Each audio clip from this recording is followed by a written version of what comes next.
Thought she's going to be someone, The and now she's views dead. and opinions made by Gene Lasker are not necessarily those of our advertisers or this radio station. Fitness got you divorced. Just saying. Wow. Might have been just a bicycle, but it's still fitness. You're listening to the Bubba the Love Sponge Show. Broadcast rights for the Bubba the Love Sponge Show have been granted to this station by the Bubba Radio Network and is intended solely for the enjoyment of our listening audience. Any rebroadcast, retransmission, or other use of this production without the express written consent of the Bubba Radio Network is prohibited. Lummy, I just want to let you know I'm trying my absolute 1,000% hardest not to just lose my crap on this whole situation. Yeah. There was a camera that fell over. There was a cord broken, and then my board. There have been buttons that have been pushed.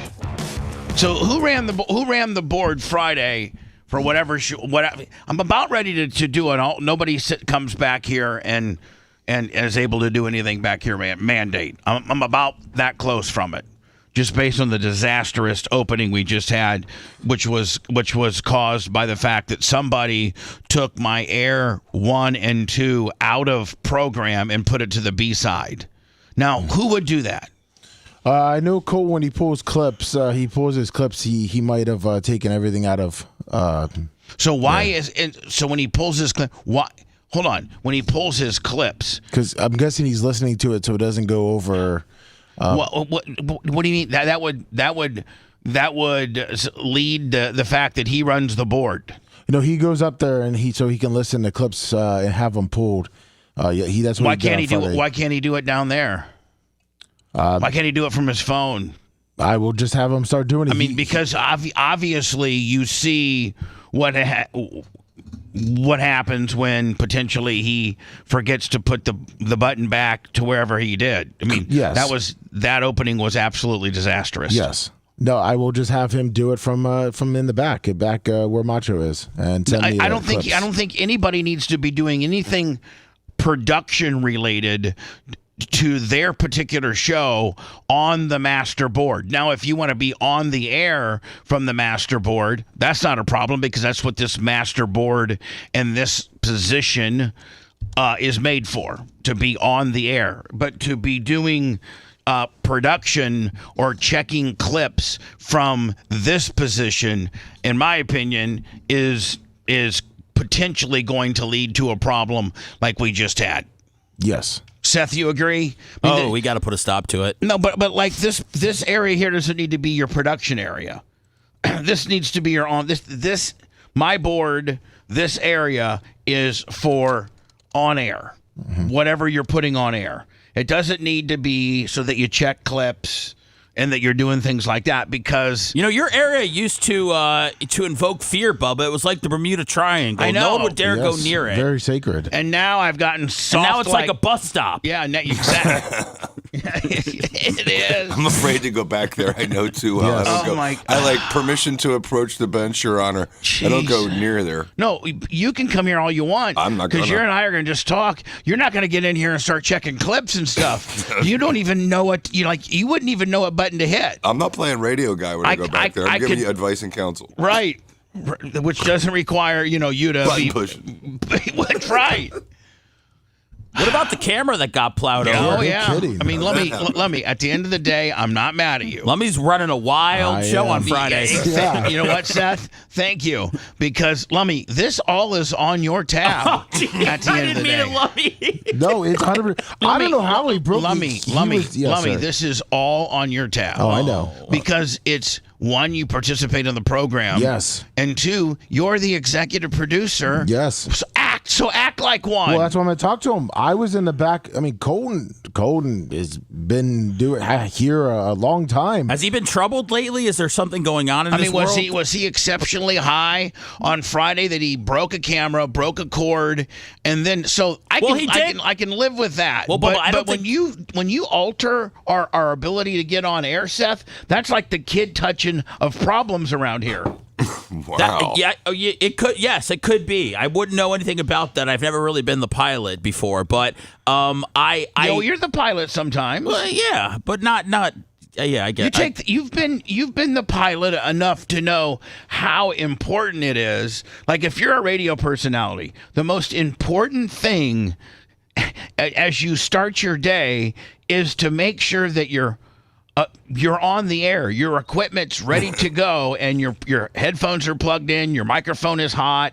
Your board is hot, and we're ready to go. That's like that's like opening kickoff.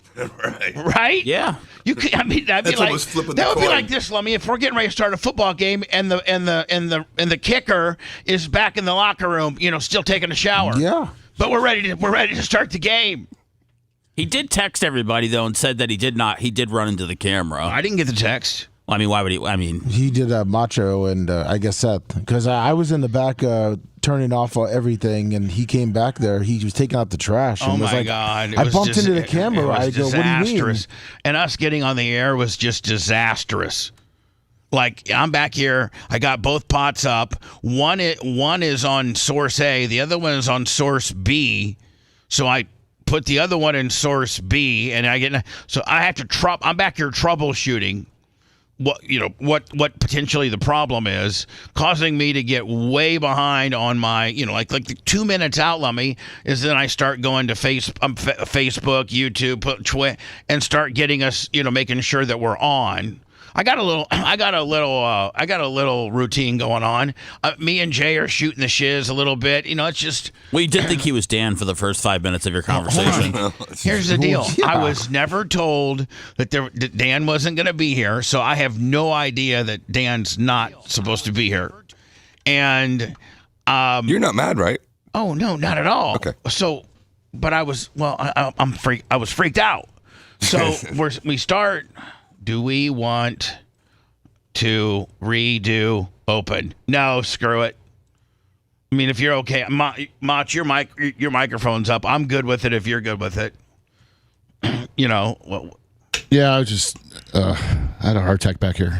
I'll be okay. no, hold on. So, would it make your life easier? And is that if that's what you're calling for, then that's what we're gonna do. It would give us a cleaner start for the affiliates. Oh yeah, for the affiliates. So let me pot up 1 and 2. Okay, air 1 and 2 is up. So do you want to restart the show? If you do, you hit it, and we'll be quiet, and we'll wait for. I see you building it, and then we'll just go ahead and restart the show, like a redo. You want me to hit it, or are you going to hit it? Oh, he's building it right now.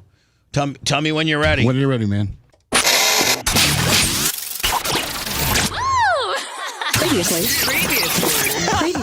on the Bubba the Love Sponge show. Fitness influencer date. I'm sorry, and date gunned down. I've had They killed her? Yeah. Thought she was going to be someone. The and now she's views dead. and opinions made by Gene Lasker are not necessarily those of our advertisers or this radio station. Fitness got you divorced. Just saying. Wow. Might have been just a bicycle, but it's still fitness. You're listening to the Bubba the Love Sponge show. Broadcast rights for the Bubba the Love Sponge show have been granted to this station by the Bubba Radio Network and is intended solely for the enjoyment of our listening audience. Any rebroadcast, retransmission, or other use of this production without the express written consent of the Bubba Radio Network is prohibited. Hey, everybody. It's a wonderful day. It's Monday, last day of the month. So it'd be a good way to pull the nose up on the PayPal, Venmo, Cash App. All at the Bubba Army. It's the Bubba the Love Sponge show. And I was a little freaked out this morning. Not for the technical difficulties, but so... Neil Malpazier, $50. Thank you, my friend. That, along with with one of these, Lummy. Go back. So, I do not know that there's a Dan J switcheroo because I can't see anybody, and I can faintly see Seth if I go like this, and then What's up, Fussy Britches? What's Fluffy Britches? No, Fussy Britches. Oh, Fussy? Fussy Britches. Whatever. So I can see Seth, but I cannot see Lummy at all, thank God, because I would have been staring a really mean look at him, which that freaks him out. He won't even look at me when we're in a good mood in the eyes. He's afraid. He looks down. And then where Jay is, I'm assuming, because we've never, since we've had the Diacos, ever had a Jay is right here out of the box filling in for Dan. We've never had that. Now we've had only maybe twice during COVID. Did we? Yeah. Okay. Just a couple times. So Jay and Dan, I have a distinct difference, like in tone and how they sound. Like you can't, like I can be blindfolded and I can tell the truth. So we all just start kind of short, kind of just small talking before the show. And it's Jay, but I don't physically stand up and see if it's Jay. And I'm like, man, Dan really sounds like Jay today. What is going on? Like, so then I just kind of just throw it out there. I go, Jay, is that you? You go, oh yeah, it's me. Me and Dan are switching today. He's in the Jersey Shore for today and tomorrow. But I was really freaked out because one, I didn't know about it, which I don't care. But two, I really thought that maybe there was something going on. Like Dan was trying to do like his best Jay imitation. He may be sorry he ever did this. This may be my Brett Favre moment. Yeah, I mean his Don Makowski moment. Yeah. Right. Kind of like Brian Petroni. Yeah. So anyway, welcome everybody. It's the last day of June, 2025. It's the Bubba the Love Sponge show. Lummy, what did you do this weekend? Any exciting stuff? I did Project K5. I did a lot of stuff with regards to that project. What did you do? I had a little yard work. Went to a couple open houses. Went and celebrated. Actually, hold on now. Are you guys looking? Are you actively looking for a new home? Not actively. If it's something like good comes across our plate with a lot of land. Are you tired of your current place? Yes. Do you hit up the open houses for free snacks? None of them had open snacks. Yeah, you know what? Seth, I don't think they do that anymore. They're supposed to. COVID killed it. That's what the realtor said. Oh, COVID killed the cookies? Yeah, because usually cookies are just all laid out on a big tray and you grab one, right? They make the house smell good too. I know, sure. but now just a guy that grabbed one before you, and that cookie that might have been sitting on your cookie before might have a little bit of his finger juice on it because he fat fingered this cookie. And next thing you know, Lummy, I think the only way you could have cookies at an open house is if you had them individually wrapped, like in some cellophane, or a lot of times they'll put them in like these little pieces of like paper sleeves, that kind of keeps people's fingers off the next one. Yes, that's probably it. So is it? I thought your house in Wesley Chapel was quite nice. You got a pool, you got a fenced-in backyard, you got seems like more than enough room for one child and you and your wife, or you just we just want like big more land. So you want to get more land? Yes. Right now, but land's expensive, isn't it? Sure is. That's why we're having to look up north. Yeah. Well, I mean I know Ashley makes a ton of money, but one would think that if you're going to do that, you probably have to sell your Verbo Airbnb. Yes, that's the one thing too. Sell that and hopefully put that into something more. Sell that, then roll that into something that you really want. Yeah, turn the country. Right? Yep. How far north are you having to go? San Antonio, Dade City. Really? Yeah, that far north. Like 52? Yeah, 52 is about I was driving on 52 this weekend, from Merch Creek's house to my mom's house. And that's now, if you from the Bellamy Brothers Road, they're building, they're putting up apartment complexes. Yes. And did you see the Amazon Super Center? Yeah, that thing's crazy looking. I mean, and they got that Target thing up there. It used to be, I hate to be too local, but State Road 52 was like no man's land. Yeah, it was two-lane highway. That's where you could really still go out and buy a little bit of land. Not anymore. Not anymore. Not anymore. Now, are you looking to buy land and build, or are you looking for existing? Existing. Yeah, because building sucks. Yeah, we're not looking into Jay, getting a house. Out of all the years I've been with you, I don't know that you've ever built. You've always bought pre-existing. I've never built in the United States. I only built in Costa Rica, Right. which was oddly easy. Yeah, you just go down there to the permitting office and give them like $50, and they give you the go ahead and put your house up. Right? I mean, it's really everything is quite easy there, and you've been there so long and paid off so many people and did them so right and took care of them during natural disasters and COVID. You're always you got like a little Costa Rica fund that over all the years, I think you've single-handedly probably greased almost all the axles that you need to grease up there. So things are increasingly easier for you to get done. I've taken care of the locals, so to speak. And are the locals like when they see you, they're like, "Oh, Jay!" Like what do they say to you? They just call me Diaco. Oh, Diaco. Diaco. Yeah, and they're my friends. I've been there for many, many years, and so it's been a little easier than you would expect to do property there. But the guy built houses for 25 years, so. That built your house? Yeah, and he's an American, married to a local Tecan woman, and so he's been there forever, knows all the guys, and so use the right people, and it's easy. Congratulations, Lummy, to Emerald Coast, Harley, Shannon Burke, Florida Man Radio, 103.1.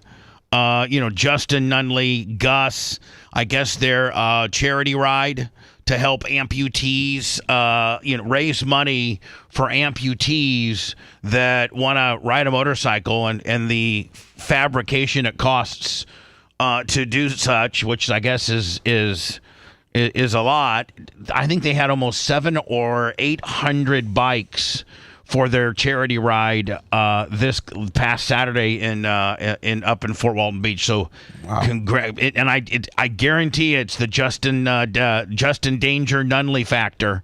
That guy's way over. Oh yeah. Is that the storm that's supposed to hit us by Thursday? Yeah, that's what Macho's freaking out about. Is it already Thursday?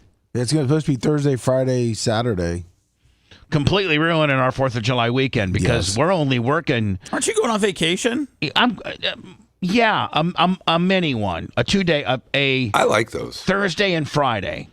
We're gonna go stay somewhere Thursday and Friday. It's in state. Nice. Stay Thursday and kind of like Steve going to the East Coast kind of gimmick, Something. It's kind of nice because you don't really get too far away from everything, so nothing can get really screwed up.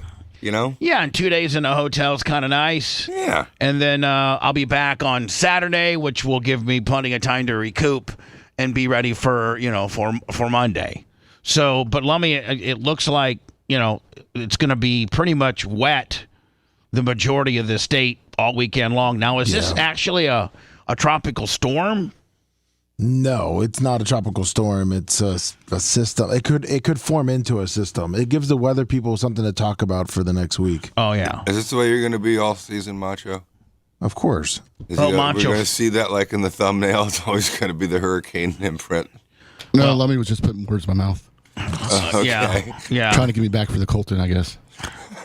Trying to get you back, man. Colton wrecked havoc like a wrecking ball in here. What is his problem? I guess he got a little too high. I mean, he was just taking out the trash, and he came back freaked out, saying that he knocked over the camera. He knocked over Seth's camera. I thought he knocked over the one that when Jay normally comes in. I thought he knocked over that camera. I don't know how he can knock over Seth's camera that is on a. And yours is out of position too. Mine or Lummy's? Lummy's. Mine's always out of position. No. And he just had to reposition Dan's. Yours now. Jeez. Anyway, I have to talk to him. Yeah, and then Lummy, let's not forget, you had a little bit of a mishap. Yes, I did. And I will tell you this: the Merch Crick tried like hell to keep it off my she didn't want so I've been paying Lummy because we've been having, with regards to Bub Army merch, Bub Army store, BubArmyShop.com, we have been busier than we've probably ever been. All of the Fat Man Dunk 3s came in, so Lummy, we had to get those out. We've got a brand. I think we either sold out of backpacks or we're close to selling out of backpacks. The knives we did sell out of. I got about 4 or 5 text messages on Saturday from Hall of Famers, from Napa Mike to Big Man 028 to Mark from Tarpon, that loved the knives and the shoes. They said they were blown away by in the shoes. Yeah, the Fat Man Dunk 3s are just unbelievable. But I don't know. Yeah, we're sold out there. I love my knife. We have some backpacks. We have the Bubba Foundation hat. I think she's going. I think Merch Crick has has got almost all the shoes out, and now I can see what we have left, see who needs what, and then potentially list. But I've been paying Lummy, a little something to make airport runs, so the Merch Crick doesn't have to do it and unload all that heavy stuff and all that kind of stuff. She doesn't need to be doing that. It's a lot too. And yeah, it is quite the task. Well, so Lummy,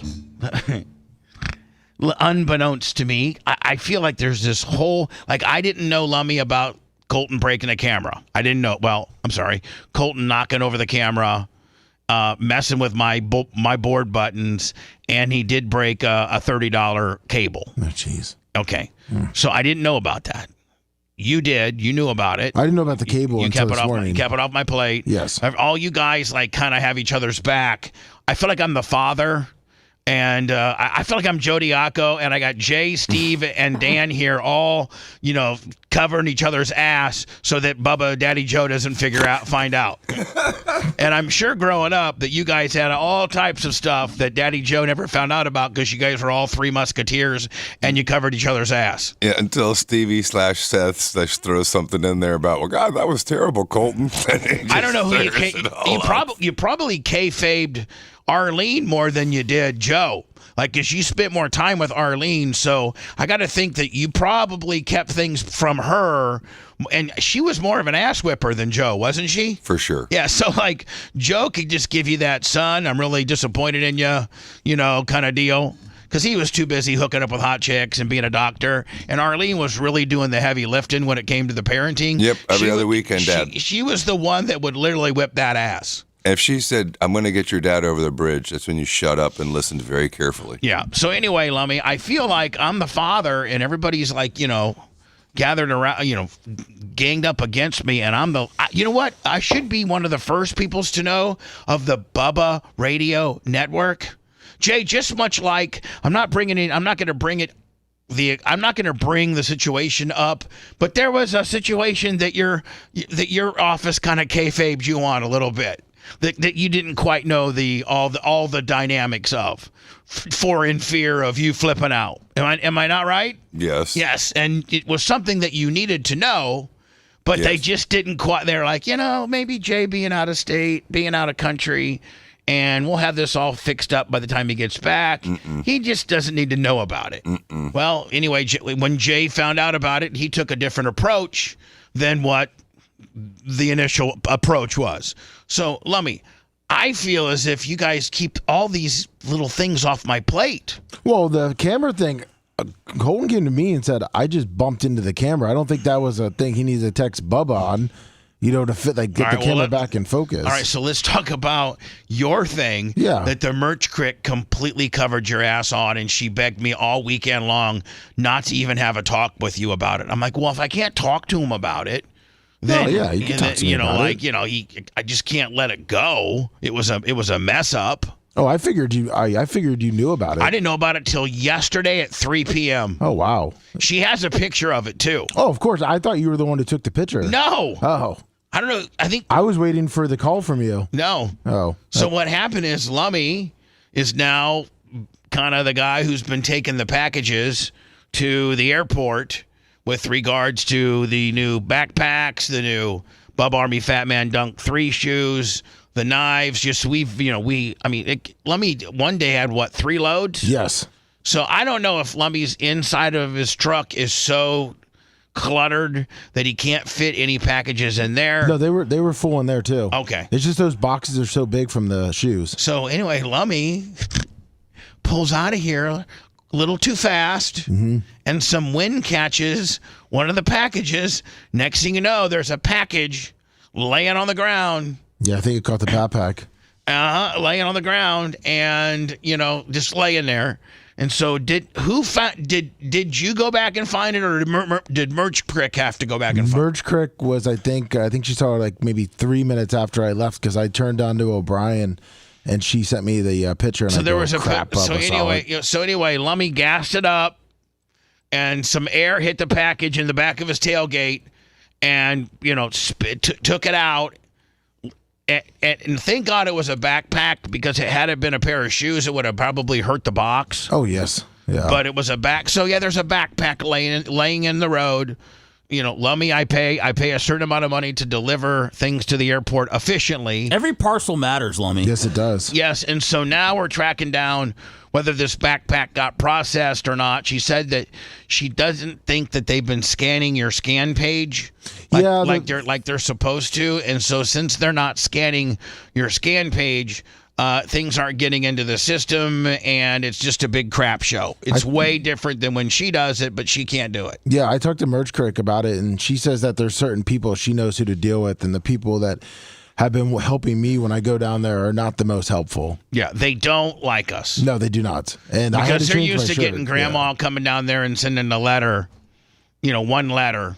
They're not used to a 6'6", Grizzly Adams looking dude coming in here, taking their you have to go in there and ask for their little cart. Their big cart, like a big laundry cart that you throw all your packages in. Yeah. And a lot of times we have 2 or 3 carts full? 3. The lady the first time when I walked in with my Bubba Army shirt, I could tell she was annoyed already.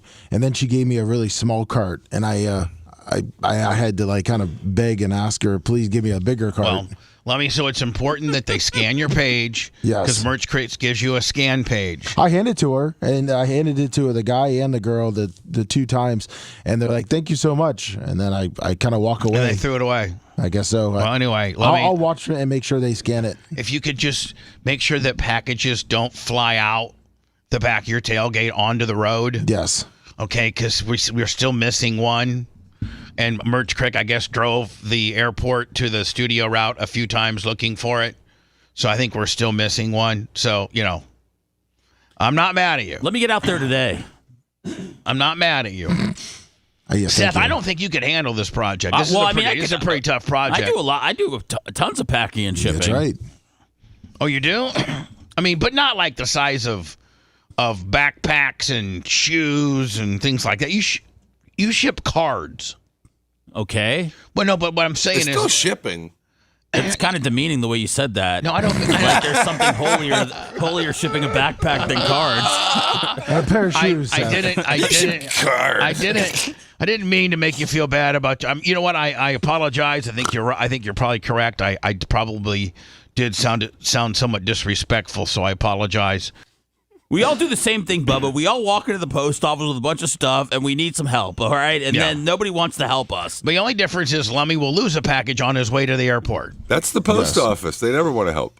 No, they don't want to help. They don't want to help you. do. They don't want to help you bring anything in. They don't want to pick anything up, and they try to tell you to go somewhere else. Because the person told me 3 times if I could go to the business center, but only opens at 3, and I said we're not open then. And they said, well, that's your fault. Yeah. So hold on. We'll go down there with 50 backpacks and 20 pairs of shoes and 80 knives. A really nice haul. And listen, at 12 or 12:15.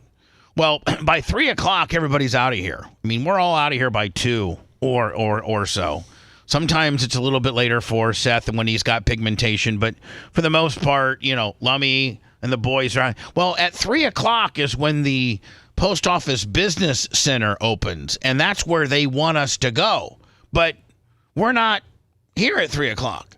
So we have to use the regular post office. Now, the Post Office Business Center is literally just down the hall from where we send, where we get our stuff processed. But I guess they're used to the volume more so than open to the public part, right, Lummy? Yes, that's what it is. Yeah, we go to the open to the public part, which is fair game for us to go to. We're shipping. And here's the thing, Lummy, we're not giving them each package and they got to weigh it and put all of the shipping's already on the package. It's already got a tracking number. And Merch Crick sends, well, when she does it herself or when she sends Lummy, she sends what they call a scan page. And they just have to take this page and scan it, which then syncs up, Lummy, the packages and the tracking numbers from the packages to the scan page. It's really simple. They've already done their work. Yes. We've done it all for them, except for the package that's laying on the ground that Lummy Yes. that Lummy gassed up his truck. Lummy, was it do you attribute it to going too fast? Yeah, I think when I turned out of here, I just was trying to get out of here quick to get down to the airport as fast as possible. Yeah. Well, anyway, let me just, if I could, just ask you to, be a little more conscious of your speed, or maybe just try to get them all. I will, and I'll also make sure they scan that because they're dead. They're dead when I go in there. Yeah, so like when you hand a scan page, maybe just kind of... I'll wait and watch. Just say, hey, are you going to scan that? Because my boss lady... I'll just tell them I got yelled at for not having the pages scanned last week. Yeah, well, I appreciate that. Anyway, we reordered, I think, another 250 of these knives. Jay, have you gotten a knife? I have, and I love it. I've got it in my car, so if I ever get stuck in the water, I can smash the window. That, or you can stab Dan when he gets a little lippy with you. Exactly. That's the more likely scenario. It is. Here's one of those student teacher touching gimmicks, but this girl is hideous. So this is terrible then. This is very much a crime. This woman should be prosecuted to the fullest. And yes, I mean, I don't care if the guy was 17 3/4. This woman needs to spend hard time in jail. New at 4, an Orange County middle school teacher is in jail accused of having sex with a student at school. Oh my God, Sarah Jacobs faced a judge this afternoon. West 2's Spencer Tracy is live at the jail with the latest. And Spencer, investigators say this happened more than once. What the hell? Kurt Morgan firing off a sprint car in the background? What the hell? Oh, by the way, Sumo met Kurt Morgan. He did? Sumo met Kurt Morgan. They're in Indy, or they were in Indy a week ago. They're there this weekend. Yeah.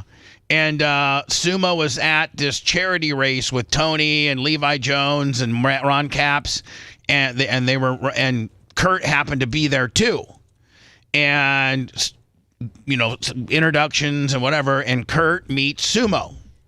And Sumo saw the Bubba Army sticker on Kurt's car and walked up and said, hey, Bubba's my friend. Do you know Bubba? And they go back and forth, and Kurt's super cool. So Sumo sends back to me. He goes, hey, man, I met this super cool dude named Kurt.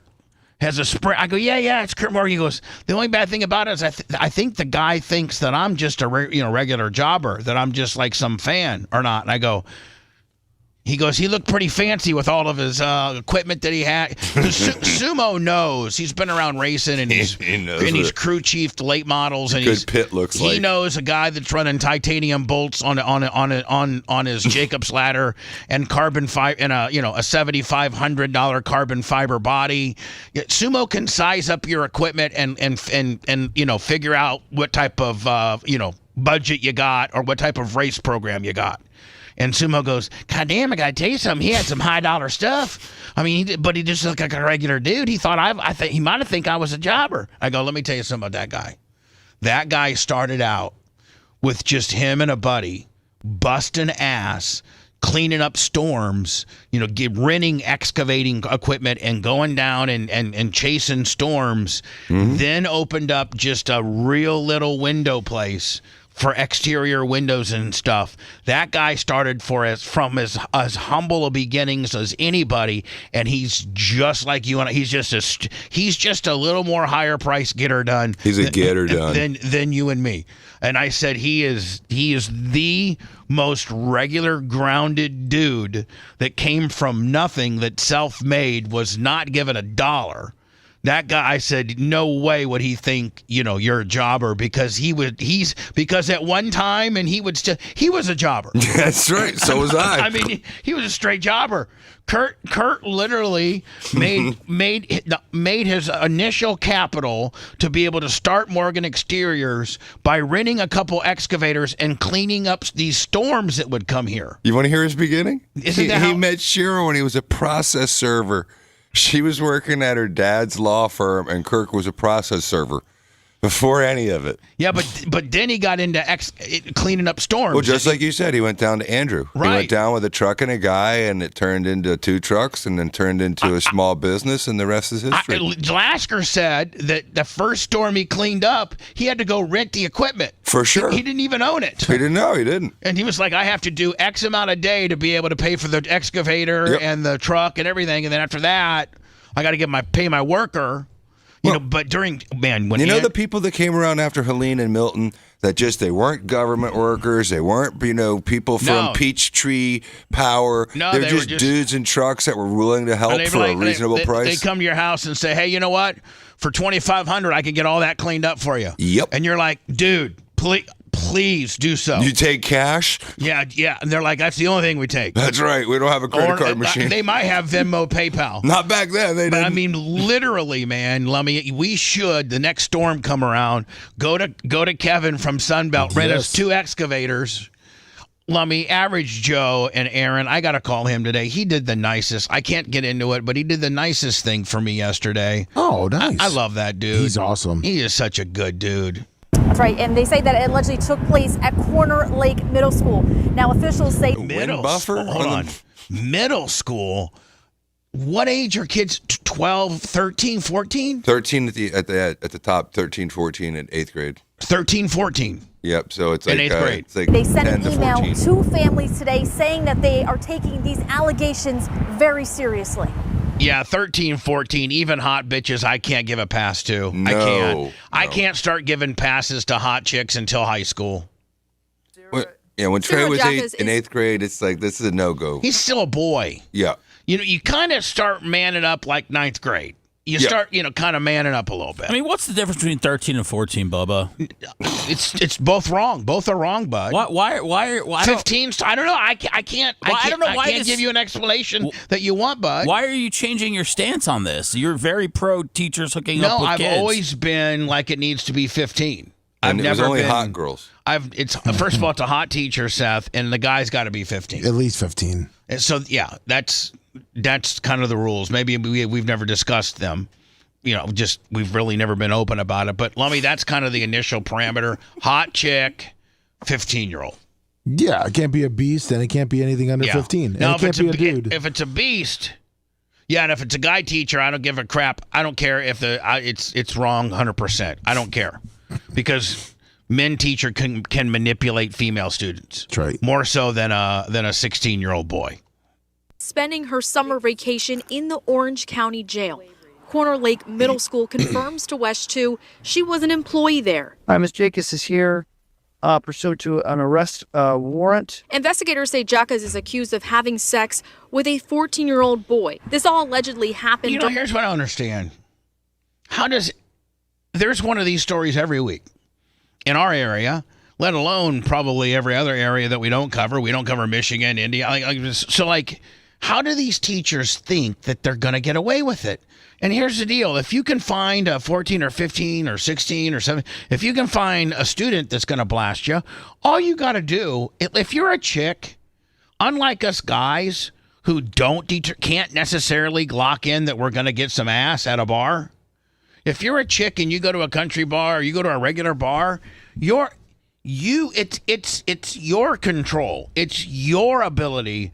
You're going to get you can find some dude at the end of the night that will want to take you in the back of his pickup truck and at least get some oral. No matter how fat you are, as long as you got, a vagina and a pulse, and you're a real woman, there's not a woman I know that can't get some action. Meanwhile, us men, it's a fine equation as to whether we get any action or not. We don't necessarily, not all of us look like Dan and Jay. We don't control it. Not all of us look like Jimmy Cleavis, where you got girls circling the wagons. During the school year of 2022 and 2023, she went before a judge for the first time on Tuesday. She told the judge that she was married and also a mother of a 12-year-old. Ms. Jacobs is not to have any contact with the victim in this case. So she has a 12-year-old. Yeah. Witnesses. She is not to have unsupervised contact with her own child. Investigators say they took her own kid away too. Ooh. Pride to the dad. Jacobs had sex with the boy multiple times in a classroom during lunchtime before spring and winter breaks. One time, investigators say she even placed curtains over the classroom. In middle school, I want to think that I maybe had it, but I wouldn't even know what to do with it. No. Like during lunch and stuff. I mean, I'd be like, no. If she'd pull her pants down and you'd, bend her over. I don't even know that I had that swagger or know-how to proceed with this? Well, there comes a point where a young boy's innocence is still preserved. Right. And, 13, 14 years old, Trey, we could talk about certain subject matter, but he was certainly a very innocent young kid. When he's 16, 17 years old, it's a whole different. It's a young man. It's a whole different you got a deal. different swag. And your eyes are wide open. And your to vibe's things. different. Yeah. From windows and locked the door. The boy told detectives he would eat in there because he had issues fitting in. Detectives say she told the boy her. Let me ask you a question.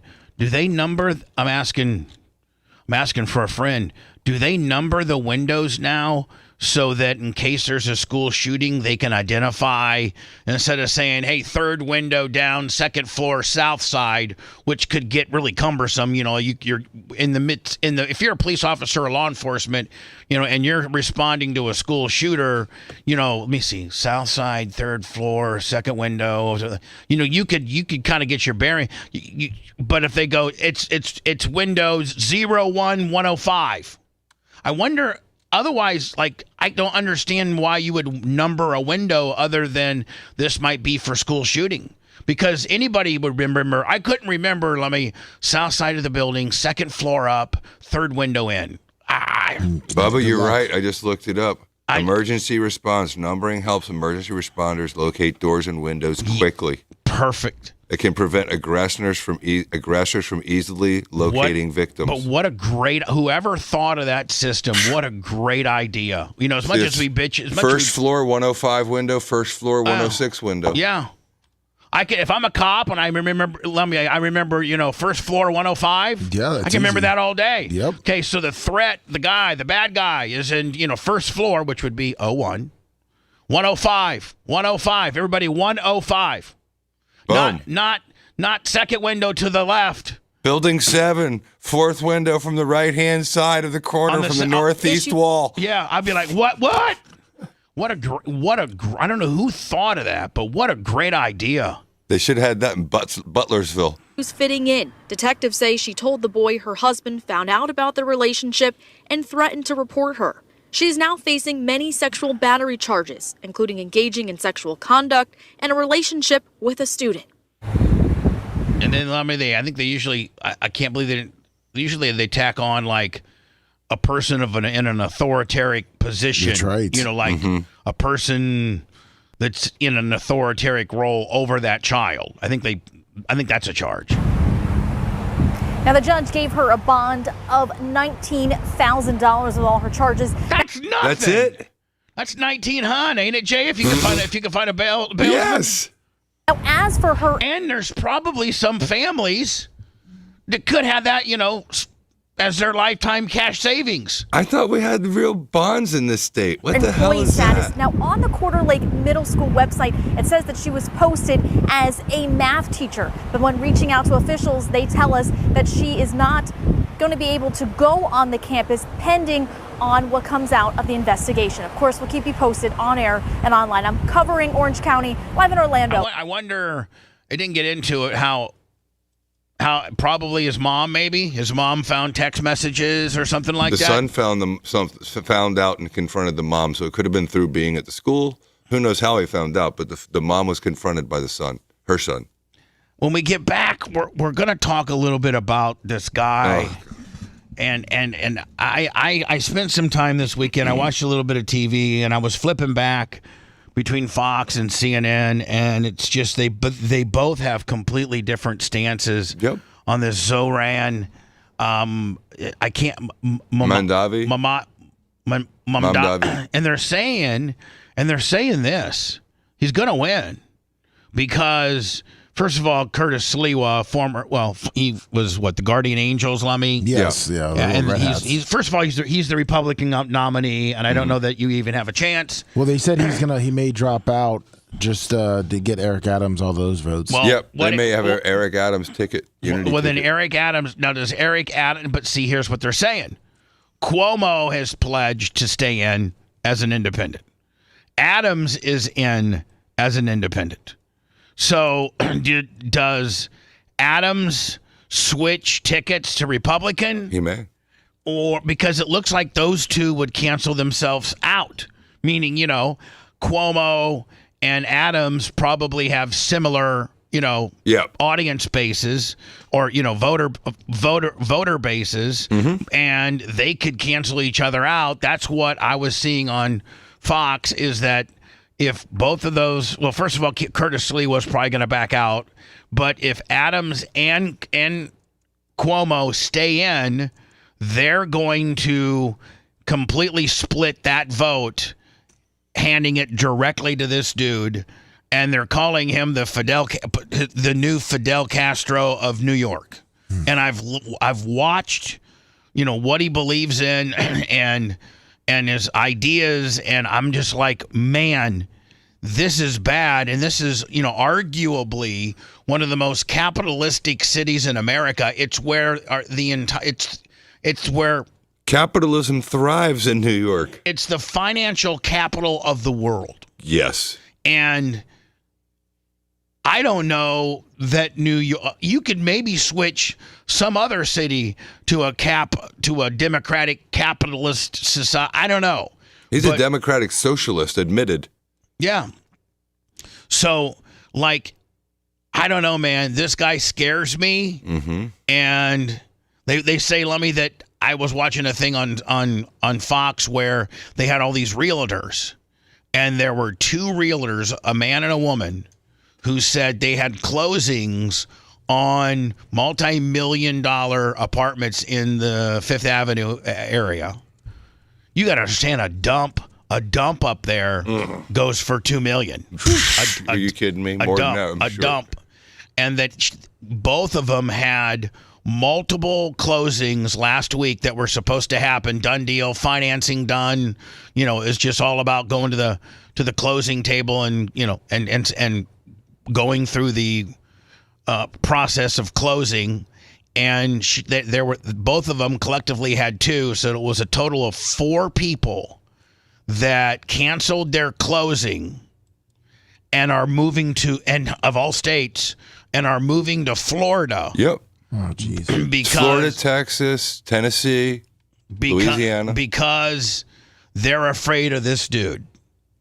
I'm going to talk about what this dude stands for next. Want to listen to the show on demand and on the go? Enlist today at BubbaArmyHQ.com. Sign up and start listening. The Bubba the Love Sponge Show will be back after this.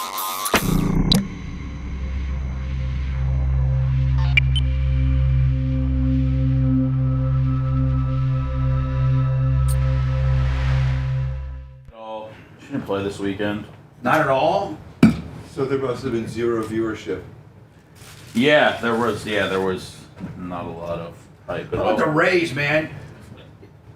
They got beat yesterday, though, didn't they? Yeah, they got the Orioles have their number. Didn't they lose 22-8? Yeah, one game they did. And then they came back the next day, and I think it was 9-1.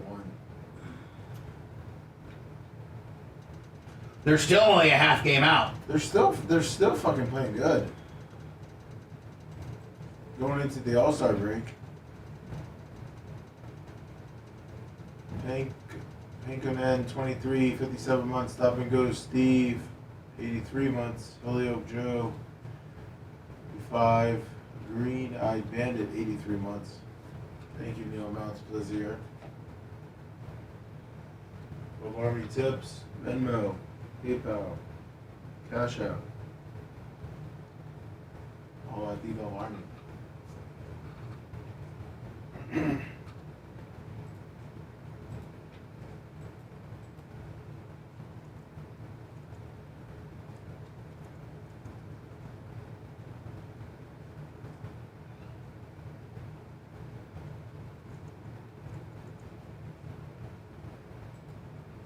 What's up, Starboard?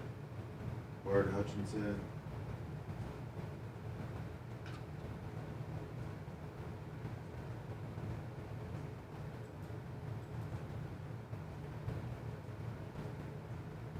What's up, Rural Macho? The new 100-mile-an-hour rule.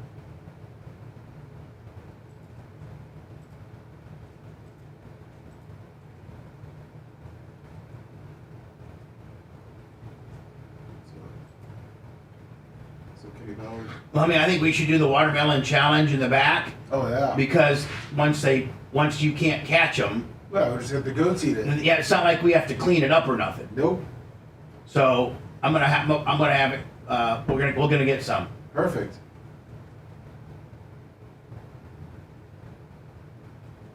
Not sure what's the rule. Bubba, do you know about the new 100-mile-an-hour rule? No, what is it? I don't know. Masha's asking. I'm guessing it's a Florida law that just passed July 1st. Okay, I'll well, look it up. Look it up. Tell me.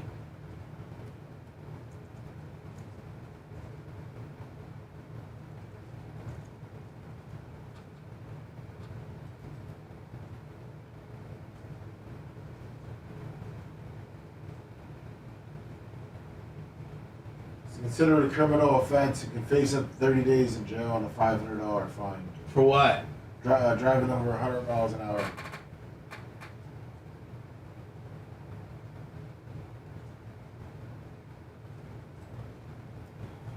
That's not good for you, Maj. Jeff.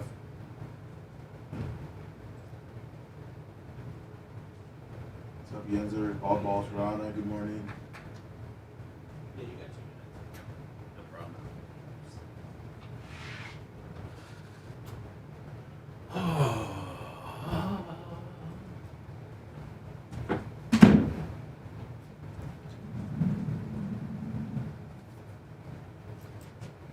Mike the Falcon's not happy. Kenny Powers.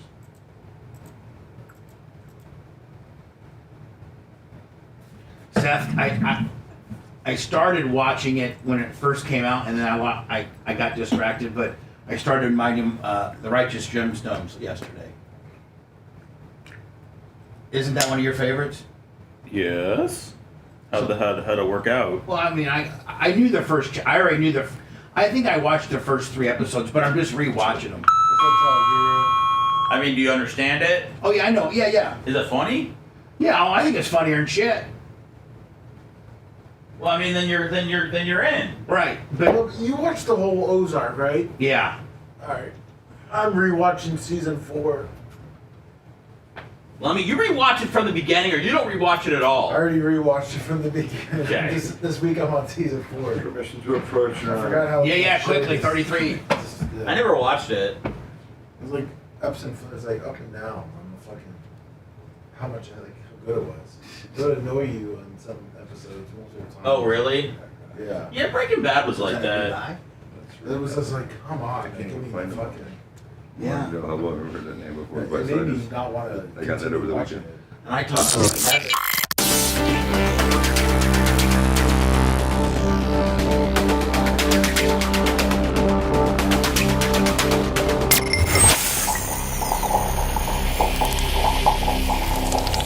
Broadcasting live from the Aquabito Studios. Aquabito.com/Bubba. It's the Bubba the Love Sponge Show. PayPal, Venmo, Cash App at the Bubba Army. Appreciate you. I don't know who sent this to me, but I don't know if this shows you just how stupid actors and people of Hollywood are and how out of touch they are as to what the regular person, the regular American or moviegoer rolls around. But the top 30 best films of the 21st century, according to over 500 actors and directors and other big names in Hollywood. And so I went through I think I've seen 3 of them. So yeah, this is tough. I thought there'd be some more familiar stuff, but I really did too. Pretty terrible. Does it show you that do they try to be weird just to freak us out, or do they really think this? Well, let me just go through here.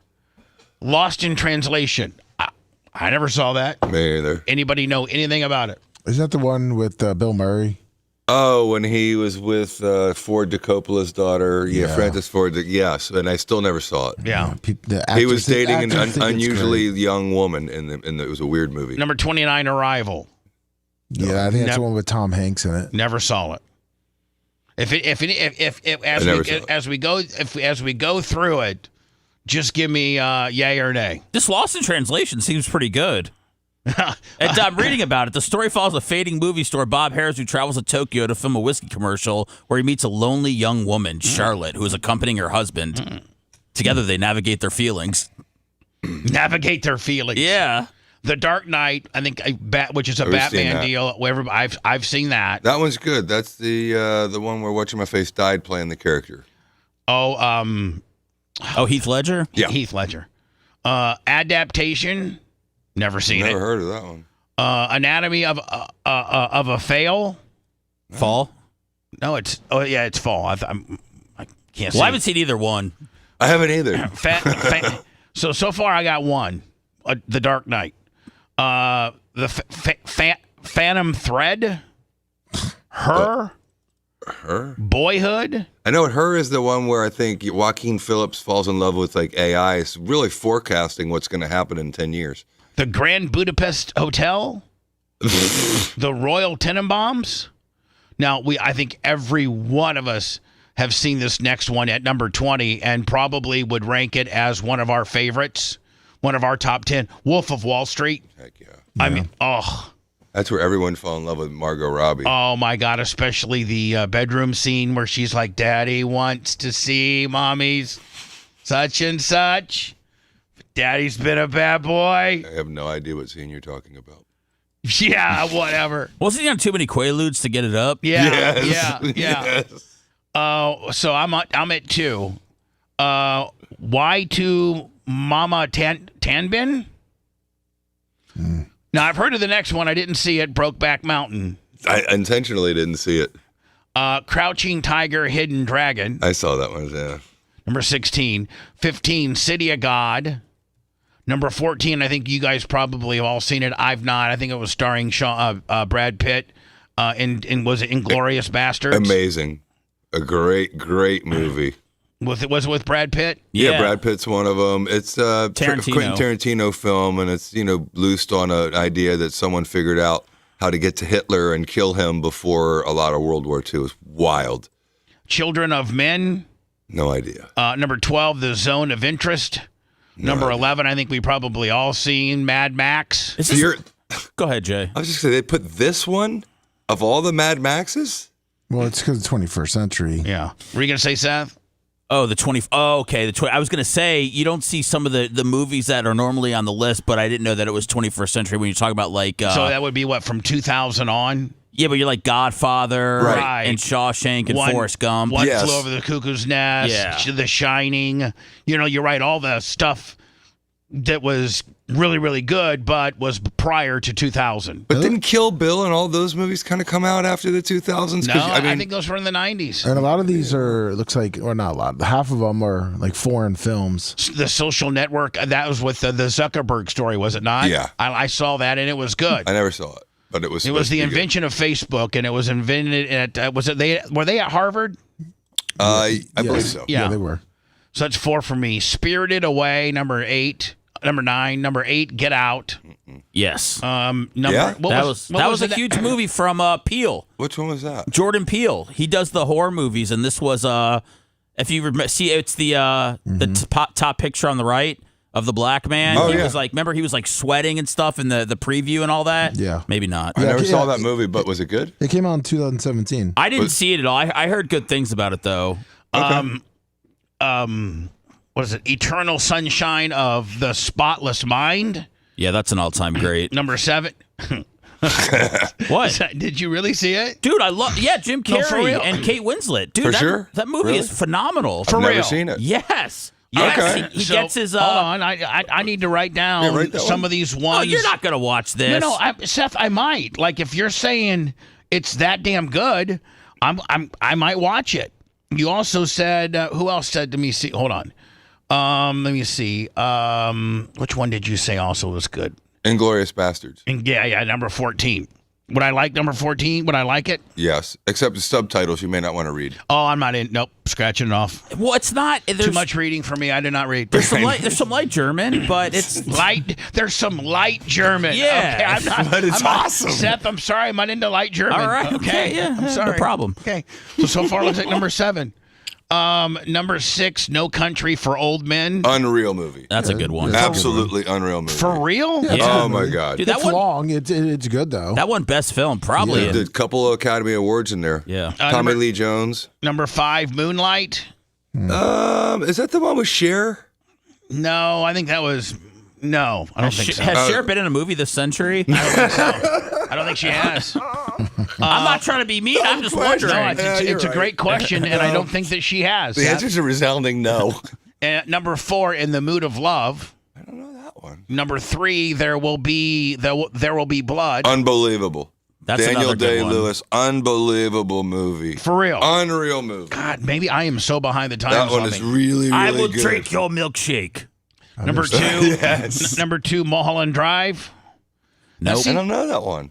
And it seemed like that was real popular, but nobody saw. And then number 1, Parasite. Yeah, it's a Korean film. Yeah. So there's the top 30 movies of the 20th century. Wait, Parasite's Korean, Lummy? Yeah, I sent Bubba the trailer if he wants to see it. Yeah, we'll probably get a copyright strike, though, on the deal. Can we do best 20 American movies now? Yeah, Disgusting. Or better yet, Seth, how about best movies and include the 20th century? Like, like include 1900 to 2000. Or even do it based on sales versus the opinions of about out of touch entertainers. Or go by the decade. The best movie of the top 10 of the 60s, the top 10 of the 70s, the top 10 of the 80s. Because in the 80s you got like E.T. and Close Encounters and Star Wars, and God, the 80s had some just unbelievable. I do like that they did this poll with actors, and it's not just some weird website or blog or something. I mean, they actually went to actors to get their opinion. And, of course, we got a Korean film, from 2019. But, I appreciate that they're, in touch with what real art is. I'm gonna take your guys' suggestion and watch the ones that you suggest. I'm excited for this because I don't think enough people. I don't think Dade City, and more so Pasco High, where he first started, get near the flowers, if you will. That's where Michael Penix Jr. first started. Then through the shady-ass high school recruiting system that we have down here, whether it's Jesuit or Berkeley or IMG or Plant, that actively will seek these athletes out. He went to Tampa Bay Tech, though. Okay, so that's in the same category. No? No. Tampa Bay Tech. That's why I'm surprised he went to Tampa Bay Tech. So IMG would be probably the number one, like NIL stealing of good high school athletes. And I'm talking about IMG has it's in Bradenton, and I think they're the number one rated everything. Yes, they are. Like they're incredible. Like, the number one rated school football team in California won't even play IMG. No. Because they recruit out of 5th and 6th grade athletes from across America, and they give them scholarships, and then rich parents can pay. Is it like $72,000 a year, Lummy? Yeah, I think it's pretty ridiculous. Yeah, it's like 68 or 72. It's one of those. So you can pay, even if your kid sucks. You can just for him to get his accolades that he's on IMG. Now, IMG, I don't know if they have it for their basketball team, but for their football team, they got a blue squad and then like a white squad or something. Two different. And one is like the blue squad is like the studs that travel, like go to Texas and like go to Michigan and Ohio, and they're like the best team in the entire country. And then they got what would be considered probably their next level down, and that's the school that plays all the Florida schools. Yeah, and they still are really and they good. still kill you. Yes. So with regards to the stealing of middle schoolers to come be your high school football, basketball, whatever the hell, IMG's number one. Lummy, who would be number two in this area? Would it be in this area? Berkeley? I would say Jesuit. Jesuit. Yeah, Jesuit. Yeah.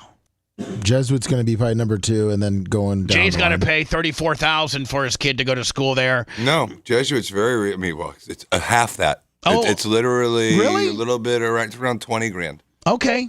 And we have a full third of the student body that are on student aid. on financially. All right. Well, Michael Penix Jr., who's obviously the starting quarterback for the Atlanta Falcons, started out, Lummy, in humble old, I think, Pasco High in Dade City. Yes. And then somebody, Tampa Tech, swooped him up. And then what you don't realize, he went to Indiana, Big Ten. That's before Indiana really had kind of turned their program around. But he was, you could, as a freshman and sophomore, you could see that he was going to be an unbelievable thing. Then he got hurt. Yeah, he hurt his knee. Then, I think, was it Washington?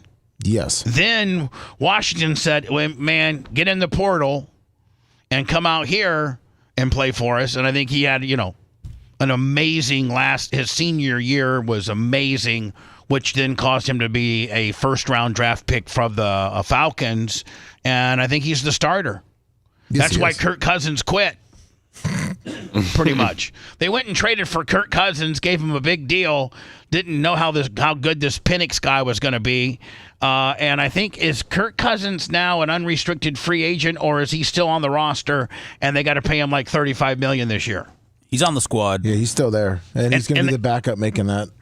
But Seth, didn't they give him like a 3-year, $90 million deal, something like that, all guaranteed? Yeah, I think he actually got all his money already. 4 year, 180 million. I think he got 90 already. So I love this. In Dade City, which is where Michael Penix Jr. Grew up.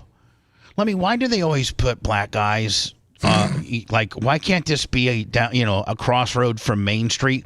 Why has it got to be the crossroads of Martin Luther King Jr.'s Avenue? Maybe that's where he grew up. Okay. Maybe. I don't know. Yeah, that was his favorite stop sign. That was his favorite stop sign? Yeah. Was that his bus stop? That's the story, yep. That was his bus stop, right? Oh, yeah. All black kids in Dade City, when your bus stop is going to be at the corner. I don't know what this street was prior to them naming it after Michael Penix Jr., Lummy, but, all black kids had to go to MLK. Hey, your bus stop's at MLK on the 4-way. 3, 2, 1. All right, so Lummy, it looks like it was formerly 5th Street. Yeah. And now it's... Man, this is some small town stuff. Boy, this is some hodunk. And you know what? Here's what sucks. Is that they can't even give Michael Penix his full-blown recognition. They still put 5th Street up there.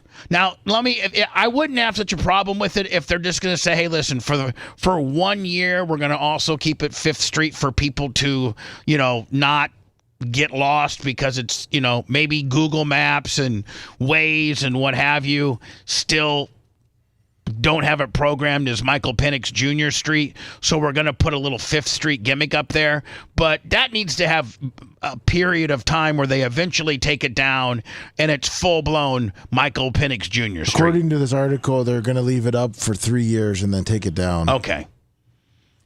I mean, is it time? But I like this. Is it time for a road for the young man? I mean, maybe in Dade City, Seth. Yes, it's about as best as it gets for Dade City. I'm going to say he still has a chance to be spectacularly bad. And I mean, I know that he's a hometown hero, but I'm just saying maybe nothing so permanent right off the bat. I think just making it to how far he's made it in Dade City. Yeah. Now we're not talking about a big metropolis like Tampa. Bitch, we're 30 minutes from Tampa, from Dade City. Let's not act like it's been in the middle of nowhere. No, but I'm just saying, I think he's already accomplished more so than any person in the history of Dade City. Can you give me the most Jim Courier? Or do you want to know the most famous people? Most famous people from Dade City. Now, Jim Courier, yes, he was at one time the number 1 ranked. I think he won some majors, and I think at one time he was. He was Pete Sampras's son. No, I think it went. We actually had Jim Courier. Yes, you did. At the other studio, and Jay, we had Tom the Tree Man strapped up on the crucifix. No, you did. And Jim Courier was firing serves. Those major tennis guys, they can hit 115, 120.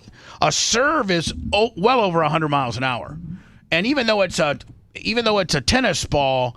Getting hit with a tennis ball at 100 mile an hour, still not fun. Yeah, it leaves a big old. It looks like you got cupped. It leaves a big thing. So I wish we could find that footage of Jim Courier. He came on the show to promote something, And then we're like, Jim, we got a guy out back strapped. And can you just, accurately throw and hit him? And it was so funny. Are you finding the most? Yeah, I didn't know if you want me to keep reading them. There's a ton. Oh, you want me to send it to you? Well, there's a ton of Dade City celebrities. Yeah, big ones. Don Lewis, the guy that disappeared, the Tiger King person. Hold on, send it to me. Okay. So you're gonna send me a list of? I didn't even know. There's not many, so it's just a list of people that are famous in Dade City. Come on. All right, cool. Hold on here. These are people that might deserve roads as well. No. Okay. Not even close. We got a Martha Barnett. I don't know who that is. She's an attorney that was the president of the American Bar Association from 2000 to 2001. And Jay would appreciate that, but I don't know if it's roadworthy. Stephen Carl Brooks. What was he, Lummy? He was looks like a person that was involved in a massive murder in Vietnam. He killed all these people? Oh, no, he was involved in it. My Lai Massacre. You mean he got killed? Yeah. Okay. Who's this guy? Kurt S. Browning. He was American politician. You can stop right there. Jim Courier. That's somebody who, is an American former pro tennis player, was ranked in the world as number 1 in men's singles by the Associated Press for 58 weeks. That's a pretty good accomplishment. That's a big one. Yeah, won 23 tour events, right? Yes.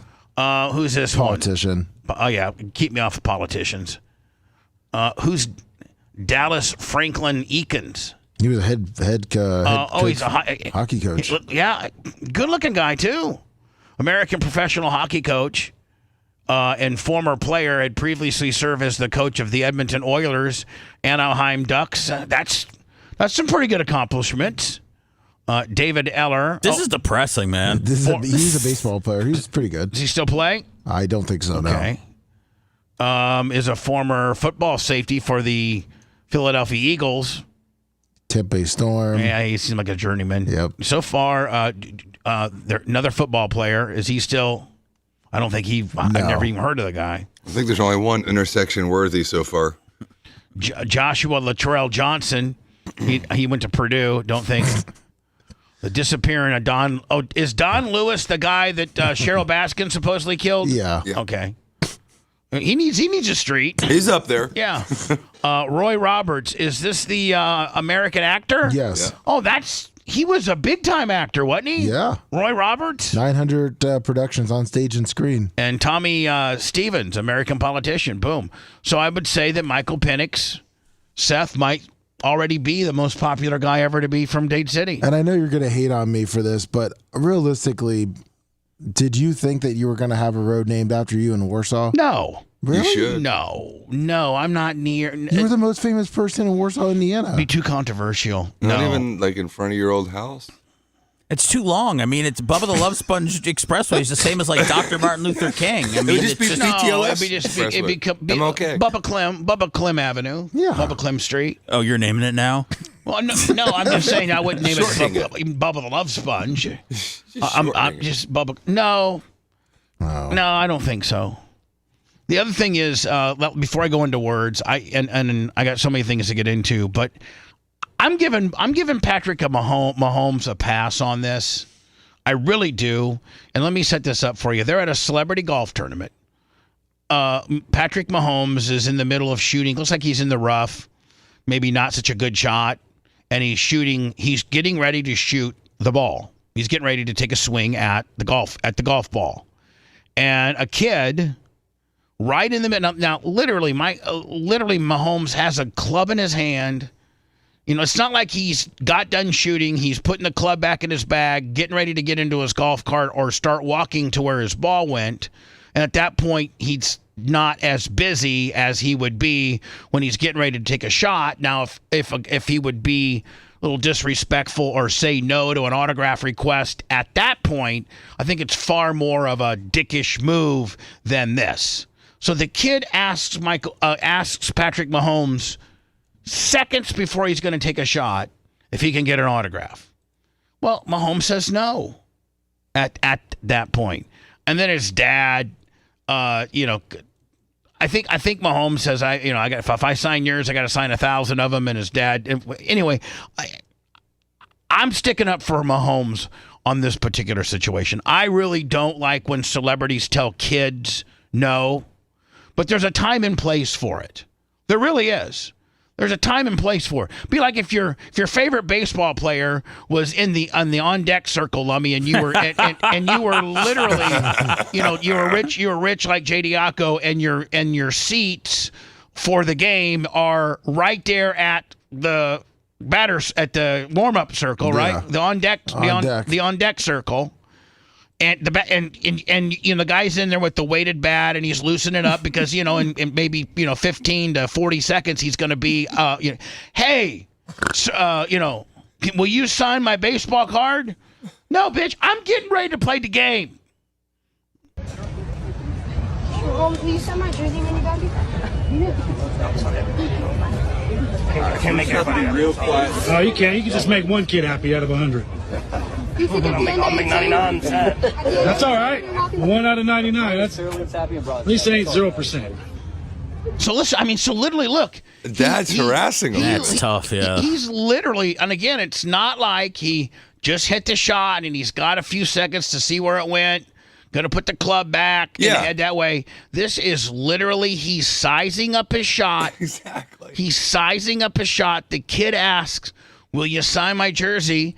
And will you sign my jersey when you got here? He said when you're done.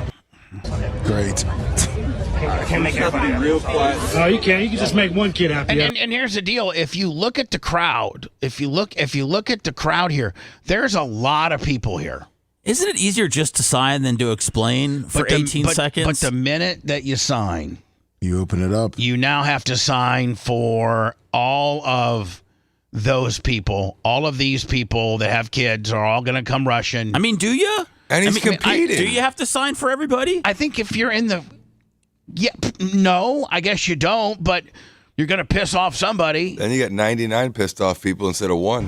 And by the way, I 100% blame the dad on this. I mean, I agree. I do too. This is not where an athlete is competing is not the place to ask for an autograph. Right. And that's a conversation you have with your son ahead of time. And you go, maybe we'll catch him when it's over or something like that. But then to have your son essentially get rejected and then you're trying to negotiate, it's just and it's then a bad look. And you're trying to make it a viral moment too, because he doesn't.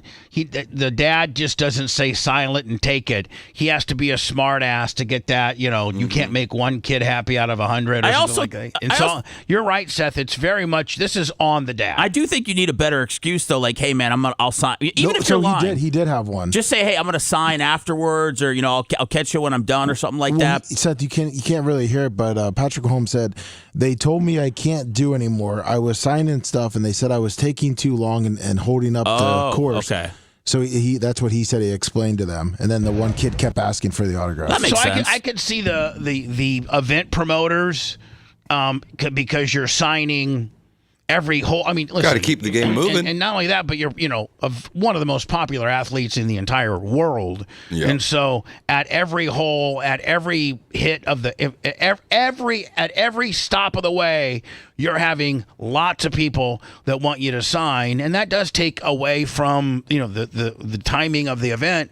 So I could see where the event, people would be like, listen, during the event, don't sign, and then afterwards. Listen, Tony Stewart, one of my really dear friends, he will when he used to race. It's different during the NHRA, Lummy, because it's more like he goes out after every run and signs. After every time he drives his car down the strip, he'll sign. Oh, nice. Because he drives for a couple of minutes versus driving for 500 miles. Right. So when Tony used to race local dirt tracks in a sprint car, and people would come up to him, and he's in, I'm getting ready to strap myself into a 900 horsepower sprint car. I'm not signing. And he would tell kids, I'm not signing, but I will stay here for however long it takes afterwards and sign anything you got. And I have seen it where there is a line from here to 7-Eleven, and he signed everything. until the last person had, literally his race ended at 10:30 and he didn't get done signing until 1 a.m. And you've never heard a negative thing about Patrick Mahomes with autographs in his entire career. Never. No, very little. I've never heard of anything. And I Seth's dead on. This is this kid's dad issue. Yeah, the dad wants to sell the jersey online. Well, the dad also wants, then the dad makes it a viral moment. And look, we're playing it. Well, I mean, it's hard telling how many plays it's got. This is the worst, too, is that a lot of people now when they're getting signatures, they're filming it. And when people see a camera, they get very freaked out about it. I was up in the middle of the night and I was just on Instagram and there was a clip of Selena Gomez walking and a guy walked up to her and asked for a selfie and she said yes. And then she looked down and saw it was a professional camera and then she said no and walked away. Right. So there's just so many of these moments now that are getting captured that are trying to make people look like dicks. And it's been happening for years, these kind of situations. TMZ's done it forever. Will you send my jersey when you got I can't make everybody real quiet. No, you can't. You can just make one kid happy out of 100. Yeah, Dad. Yeah, screw you, Dad. Yeah. I mean, it's like it's not me because I'd be like, screw you, Pops. You know what I would do at that point? I mean, I'd take the kid beside the kid and sign his stuff and say, you know what, your dad. You know what, kid? It? You know what, kid? You didn't get a signature because your dad's a dick. Look, he looked over his shoulder to see who said that, though. Look at that. Yeah. And just grab a selfie. Just like, hey, Patrick. And then he turns around, grab your selfie, and then that's all you need. That's all right. 1 out of 99. That's at least it ain't 0%. Screw you, buddy. This is actually a pretty good idea. Now, Dion lives in when he's not in Colorado, he's got a quite extensive farm / a large amount of land in Texas, north of Dallas. And he's got a bunch of trucks, and the guys who work for him's got a bunch of trucks, and his Bucky Deion Sanders, who does all of his viral, and all of his social platforming, and he's his cameraman. He's got a truck, and I think, Shiloh's got a truck, but kept it back there. And he's got a bunch of equipment, of which he's got a Skag. Not only does he have a Skag in Colorado, but he's got a Skag back in Texas, too. Nice. So, if you got, well, first of all, you got to have money. But second of all, you got to have land. And Jay, I could see, if you lived in a large land portion, I could see you maybe doing this. But this is ingenious, Lummy. He has, we have this at the racetrack because we go through so much diesel. We have a diesel container, like a 250-gallon diesel container that the gas company comes and puts diesel in, because first of all, you can't drive your grader to the gas station and fill it up. So you have to have tanks. The other thing is we get what they call red dye diesel. Mm-hmm. And if you are using diesel on the job site and you're using it in a piece of equipment that never hits the road, and it's only, a piece of either agricultural or, some type of farming or any road grading, or the piece of equipment that you're burning your diesel in never hits the road, then they call it, you get red dye diesel. And it's where they dye the diesel red and you don't have to pay state tax on it. Oh. The normal tax that they tax on gasoline and diesel are for cars that are only made to use public highways. So that's the diesel that's literally looks like a pink tint on it when you're putting it in the tank? Yep. And and by the way, if you ever get caught driving your diesel over the road truck with red dye diesel, it's $10,000 what? On the spot, and they will call Steps Up and confiscate your vehicle immediately. Really? That's how strict. When Merch Creek had that diesel, and we'd be low, I'd be like, "Hey, Drunk Dave, top it off with the diesel from the track," and Dave was like, Really? if you get, well, they don't ever check, but if a police officer would pull you over, they have this little stick, Jay, that they stick down into your gas tank. I had no idea. And if it pulls up and it indicates that you got red dye diesel in your diesel truck that you're driving on I-75, you're going to jail immediately. They're confiscating your truck, confiscating your truck and finding you $10,000. So that's how strict red dye diesel is. Now I can run it my grader, my tractor, my skid steer all day. So make a long story short, what's the biggest pain? I mean, even for Seth, isn't the biggest pain in the ass is going to the gas station? I hate it. I hate it. You know, Jay, and you're pulling up with an exotic car usually, and it's like, I just hate it. Everybody hates it. So Dion, first of all, you got to have land to be able to do this. But Lummy, he has gotten with the local gas distributor, and Dion's got his own gas station at his place in Texas. Is that in the back there? Yeah, check this out. So Bucky, listen. Try to stop. Look at that. It's like a rolling stop. It's too much. Yeah. Almost ran out of gas, so I can see. He's got gasoline and then he's got diesel. Look. I didn't know they made them like that. I get the barrels. So if you had like Jay, if you had, land. Yeah. And you could build yourself a little, overhang like that. You could literally have the trucking company come in once a month and top you off. And secondly, Lummy, I think you're going to probably end up being cheaper. It may be. I'd have to get it by the pallet with 4 barrels per pallet. That's awesome. And that's what they, Kirk and I keep it up there under the cover. For your race gas. Yeah. Yeah, for your race cars. Yeah. This is 100 octane race fuel. This is just for Dion's driving down the road deal. I wonder how cheap it is by that barrel, I don't know. I probably a lot. It's got to be cheaper. Those tanks are rad. Those Duco oil. If things get you down here during hurricane season, can we hit him up for some gasoline? Yeah. So he's just 100%. Beautiful thing, man. Nothing's cooler and nothing's more celebrity and VIP than having your own gas station at your house. If you liked that segment, then you'll definitely like the new redesigned BubbaArmyHQ.com. We'll be back to the Bubba the Love Sponge show after this.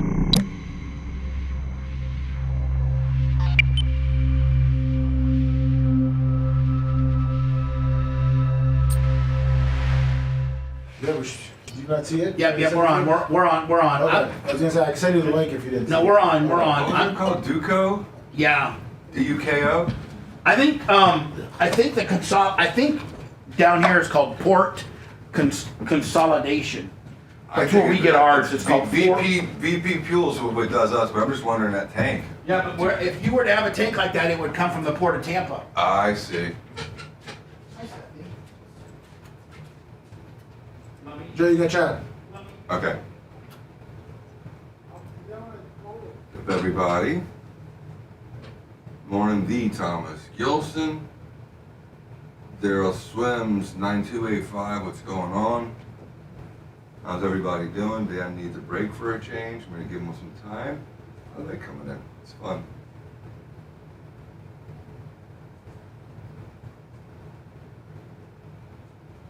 Lil Bug, what up?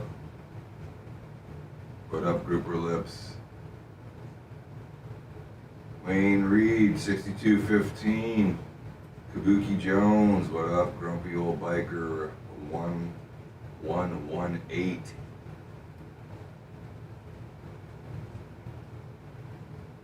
Jediah McNeish, what up? Radio 2782. Lou Marciano.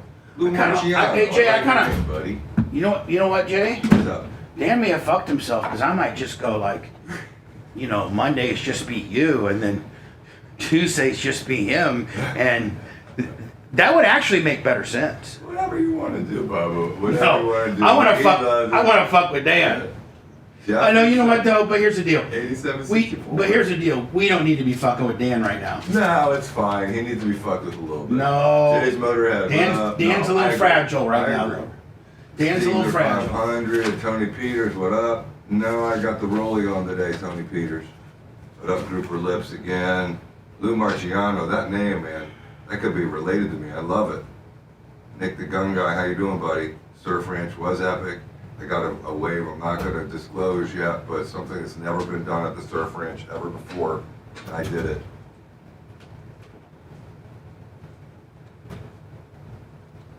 What's up, fan in Orlando? Semi-autoglass Travis, Heather Spin Instructor, Pedro, what up? Good morning, everyone. Rob Woodley. The Skins of Frantic. How you doing, buddy? Danny, as usual, surfed one time in the year, goes right out, calls the biggest wave, and gets a great barrel. Steven got tons of barrels. Everyone had a great day. It was amazing. Well, didn't Steve and Dan go? Oh yeah, they did. It was Danny surfs once a year now, Bubba, at the surf range. But hold on, wasn't it a one-day turnaround? Yeah, but I mean, yes, but I train like literally all year for it so that I can actually perform well. So I had a great session. Shut up, Panda, 1,000 bits. I mean, I guess I could say it. I rode a wave, Bubba, in a full suit and tie that I haven't posted yet. What? Yes, because I had to bring a suit for a hearing. And so I was like, you know what, Pity? Fuck this. I'm going to do a suit barrel. No one's ever done that. And the pro guy went, Klein, he's like, you got to do it, Jay. So I got a wave where I got fully shacked in my full suit and tie. Lummy, can you send me what this mayor of New York, what this guy's his beliefs are? Yes. Because I had it earlier, but I can't find it. Interesting question, Ari. I No problem. got a lot of things on my bucket list. I want my kid to graduate college and be a lawyer. But for me, I mean, I want to do maybe the Monaco Grand Prix would be a pretty cool one. I've already achieved so many things, but sure, there's lots of things like, you know. Is that baby oil that he puts on the? Yeah. Okay. We're gonna do that this week. What's up, Tomorrow, Bubba? Lummy. Yes, sir. I'm gonna bring watermelons tomorrow. Joshua Tree. I'm gonna have the video How coming. many? I'm hoping it goes. I'm gonna viral. bring a couple Six. watermelons. Okay. They have Maybe the first 3. doing work Okay. in my I'll try suit in one. the lobby. Or whoever wants to try them, bring a bad shirt because it's gonna.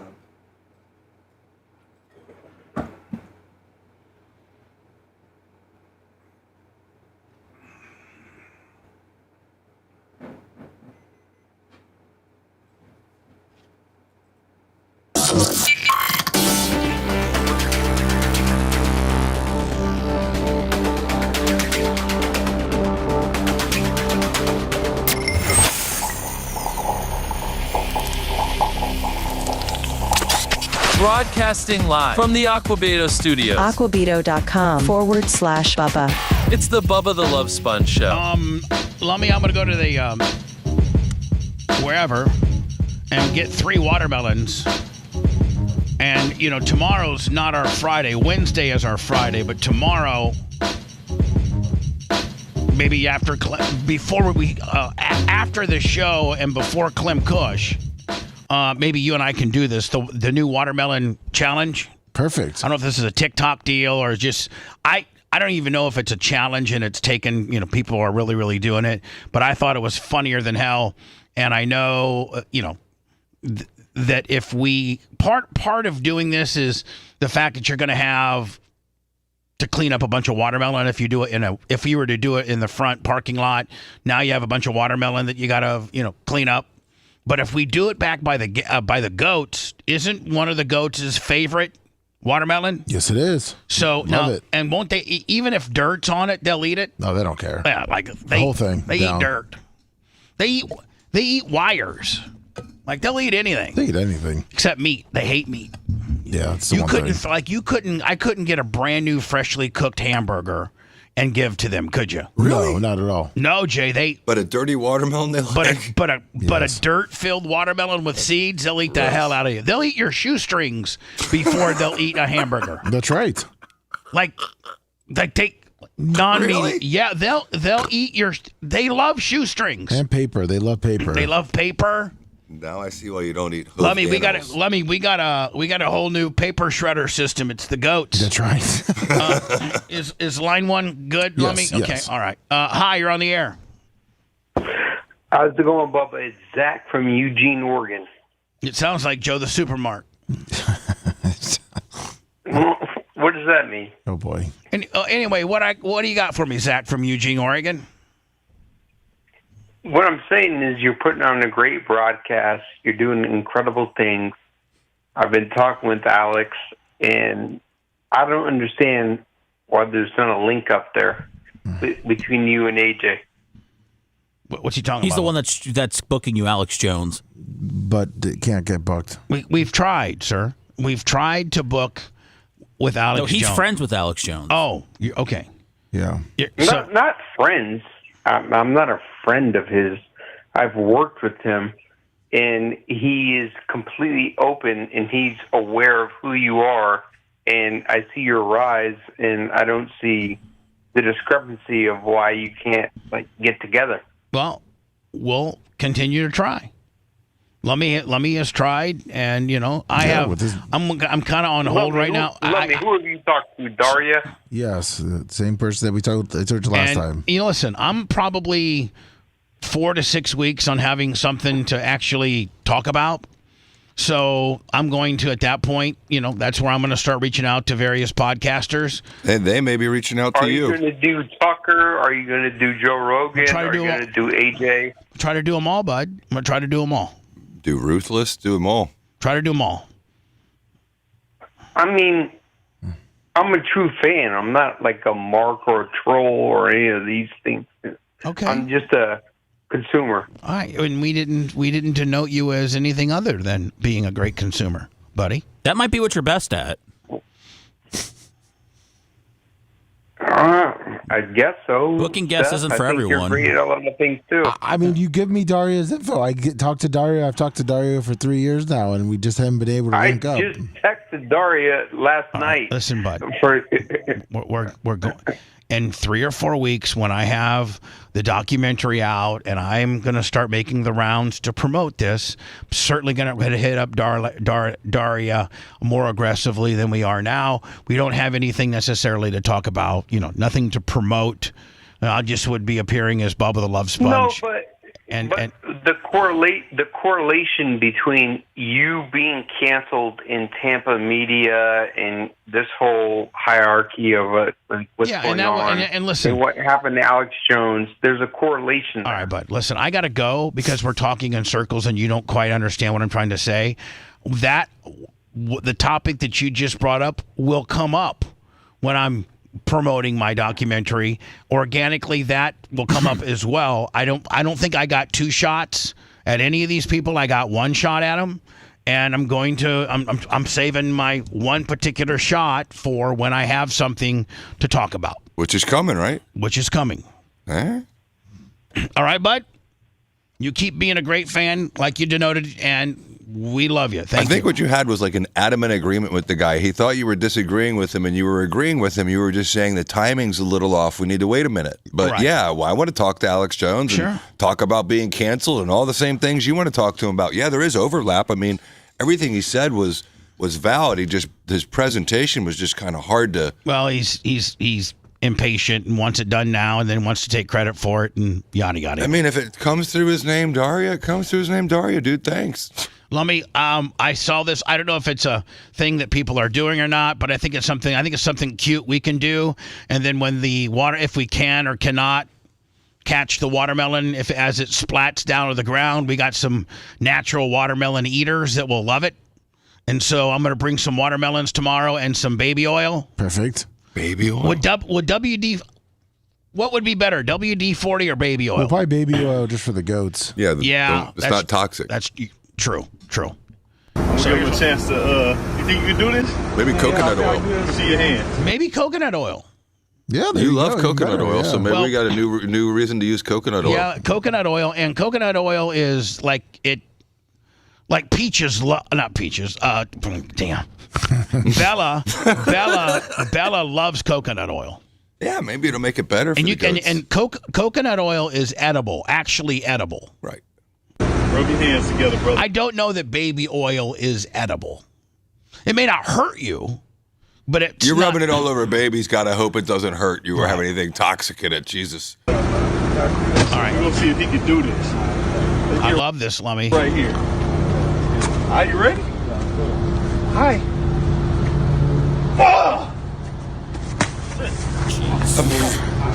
Lummy, I have watched this a few times. Yes. I think the only chance you got is to potentially trap it against your chest. Yeah, try to basket catch it. Yes. Damn, boy. But Lummy, I am going to slather up your forearms with. Dude, that's crazy. And Why- no shirt. Why- Slather up his whole chest. I mean, the watermelon's already got baby oil in it. Why do you have to put it on the hands? I mean, there's zero chance. You want to make zero chance. Got to make it, yeah. Hold on. Hey, I'm gonna let him do a second one. You want a second try? Yeah. I'm doing my Here's the thing, Lummy. Look at the mess it makes. Meanwhile, our mess gets quickly cleaned up with the scavengers in the back. that, man. I think we must have got some baby oil on the ground or something. You got two videos. You got the dropped watermelon and the goatee. Yeah. I'm reloaded. I think you can do it, man. Just step back a little bit. Don't slip on that watermelon.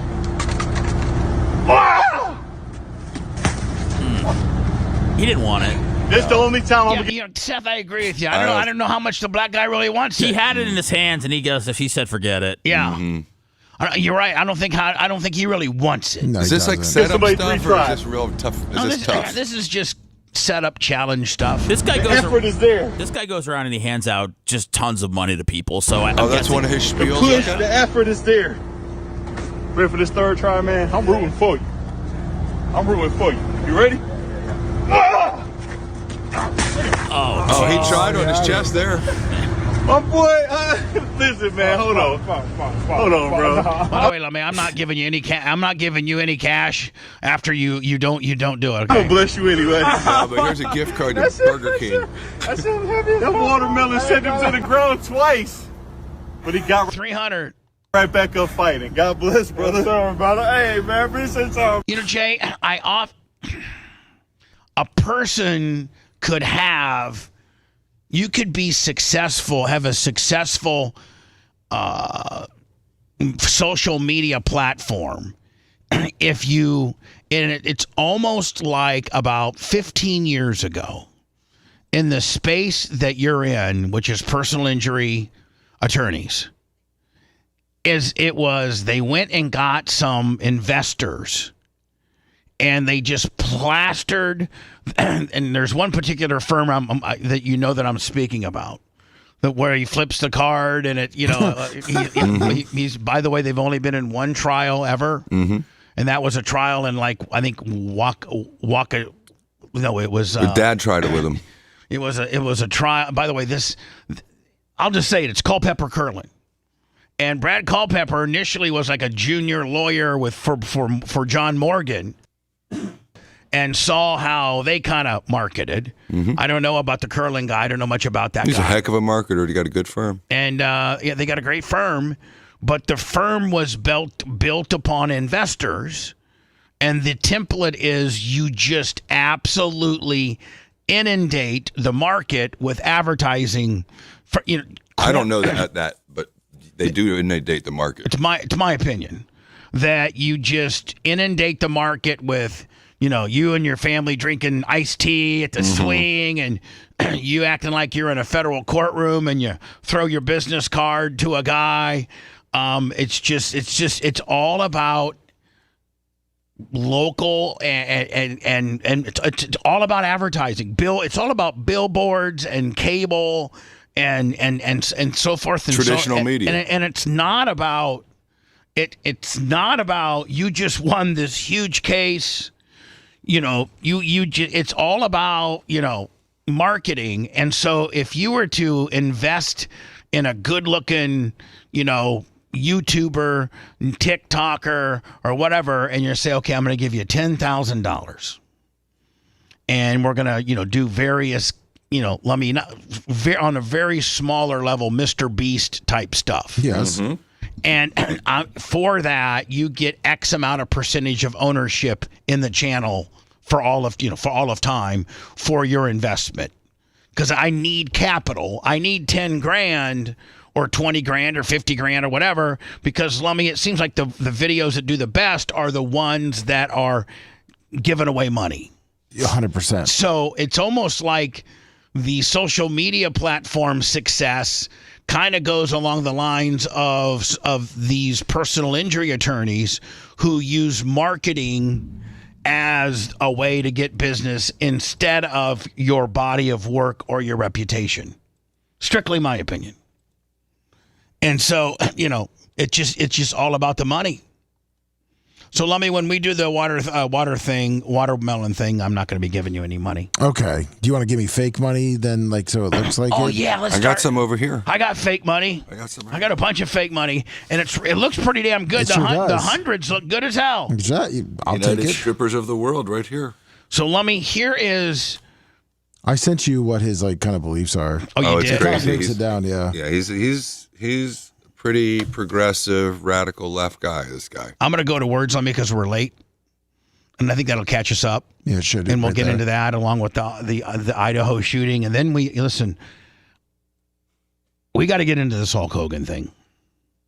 Because I have just, by the way, my monologue from Friday has over 1 million, I think, has over 1 million views, I think, on our on our Facebook Reels page. Really? The one clip about him? Mm-hmm. Mm. And I have some statistics and some stuff.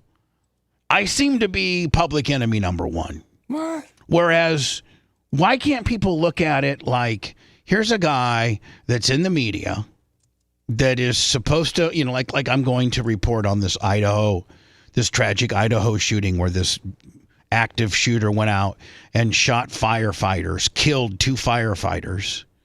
I'm going to report on this Zoran guy, the Democratic nominee, who considers himself a Democratic socialist. It's looking like right now he's the odds-on favorite to be the next mayor of New York City. I got a bunch of things to report on. So I'm a journalist. I'm a personality, a content creator, a YouTuber, a nationally syndicated morning show radio personality. I wear a couple different hats. A lot of YouTubers and TikTokers and so what they would call social influencers, Mm-hmm. they don't have the terrestrial side to them like we do. And I think the terrestrial side kind of gives us legitimacy.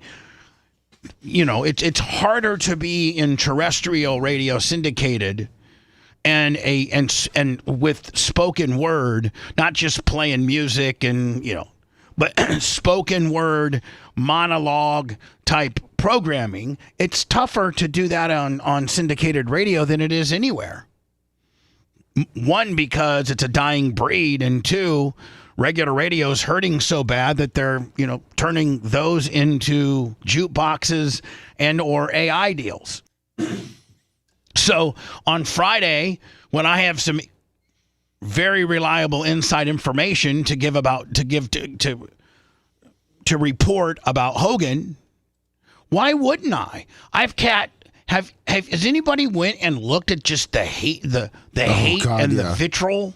Me and Gary were talking about it over the weekend about doing something with it. So much hate. I like the one. There's been a couple people that said if you prove to be lying, you should be banned from ever broadcasting again. Well, I'm not lying, because here's the deal. One of the things I want to talk about, all the stuff that I've alleged and all the stuff that I've said, if it was not true, they all know that, listen, when I was in my Gawker deposition, the man right across the aisle, ladies and gentlemen, was my counsel. Yes. The guy right across the aisle is one of my counsel. My 3 or 4 main counsel in pretty much this order would be, I hope it's me. Jay, Brian, Kevin, Gina. That's my Greg Herring back in the day, but that's my counsel. Jay at the top, Gina at the top on the family deal. Throw Brian and Kevin in there. We've all got our different fortes, but Yeah. I'm going to help manage whatever happens. So, like, if I'm saying such outlandish, false things about arguably one of the most popular people in the world, wouldn't they shut me down? Where's the 770 letter? Wouldn't they shut me down? Of course they would. They'd be like, But you also couched it in terms where you're like, I don't know it to be true, but this is what I've heard from a very real. I mean, I've listened to the clip. Right. You did it with classic, honest broadcast tactics to make sure you're not saying anything defamatory. But if anyone thought for 1 second that it was defamatory, it's so easy. It takes an hour to write a 770 letter, and then it gets pulled if it's in true defamatory or slanderous. The thing. I'm saying that Hulk Hogan's in dire straits. He's in a dire situation. Maybe all of my stuff from being on a vent, being in a medical induced coma, maybe some of that stuff is dead on. Maybe some of it's not. But what we do know is he's in a hospital. Still? Yes. And what we do know is that they're not shutting me up. They're not thwarting my opinion with Hogan material.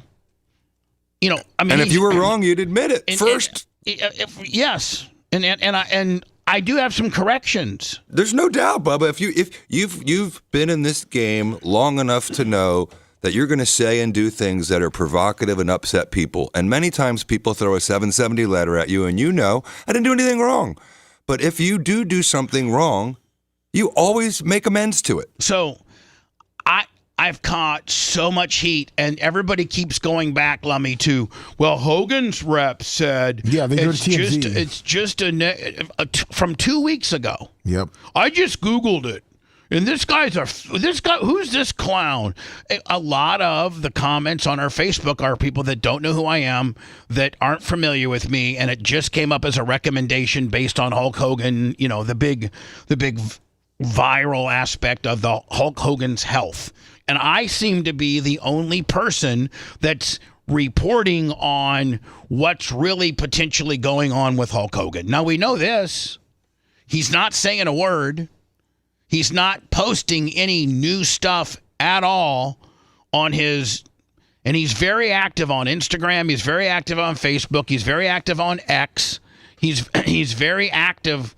I don't think he's that active on YouTube, is he, Lummy? Heck, he's been active on Fox News for the last six months. So he's not refuting. Nobody that has any types of standing that works for him, works with him, is a family member, is saying, I am, wrong, and Hogan's at his house this weekend watching sunsets. And I'm friends... really good friends with his main counsel. Right. Lummy, nobody's saying he doesn't miss karaoke at Hogan's Beach Club. I think it's at Tuesday nights or Monday nights. I don't know which one it is. And I hope you're wrong, by the way. Night. I hope you're wrong. They get all these people that come out and say, I talked to someone in their family, and he said he's doing just fine. He's walking around. It's like, if Hogan was walking around, they would have sent a video. Don't you hope you're wrong, too? Yes. That's the whole thing but I'm not. Someone correct it. But I'm not. So I'm going to get into that. And the latest people, Lummy, to shoot on me is Brutus the Barber Beefcake's wife. Oh, jeez. What? And yes, is that her moniker? Official? Well, yeah. She calls herself, I think, Missy Beefcake. Yes. Missy Beefcake. It's a hell of a world that you're living in, Bubba. I am, Seth, and I that you've cultivated and has played out over the years. Right, and the people that are taking shots at me, I'm that's nothing compared to Brutus's wife reaching out and piling on. And then she's using terms like the lummy, which goes to show that she listens to the show, because I'm going to play a piece from her, and it was exactly the story that I told about Hogan giving me the office during depositions, kayfabe, and that, she completely uses all of my terms of describing. Remember, Lummy, how I talked about I was going to plead the fifth in court, and I kayfabed, and I did a job for him, with regards to the testimony and all that kind of stuff. She talks about all of that, and the only way for you to be able to talk about all of that is to have listened to the show. So she was in our Facebook comments when you were talking about it, and then went back and deleted. So what has comments. happened now is initially she was co-signing with me, saying I know for a fact that he still is in the hospital, to now she's hating on me and saying that I'm wrong and I'm a nut job. So what has happened is this. She's going to come down here with the big shears and cut your hair? What has happened is very obvious, Missy. Somebody, because you're a mark, because you're an absolute ring rat, And you absolutely are. Ooh. Somebody in the Hogan camp has got a hold of you and asked you to defend Terry to me because they can't. They can't. Nick, why don't you get a hold of me? Sky, his wife, why don't you get a hold of me? If I'm so far off on what I'm saying as to how touch and go and serious this Hogan matter is, from everything from potentially being on a ventilator to potentially being in an induced coma. If they reached out to you and told you to stop giving updates, would you do it? I would say, well, tell me the truth first. And they couldn't. They wouldn't. Because the truth is he's still in a hospital. And the truth is, everybody's very concerned. I would say it's 50-50 at best. It's just my opinion. Well, that seems better than at death's door, right? I think I've been told that he did have a good weekend and has made some improvements from Friday. So that's what I have to report. I'll report more in depth and play the Missy Beefcake and then and then him and Brutus got heat. And I got that. I got so much. I'm running so late. Let me try to get back on track. If you want a deep dive into the Bubba the Love Sponge show from the past, go to BubbaArmyHQ.com. We'll be back after these words.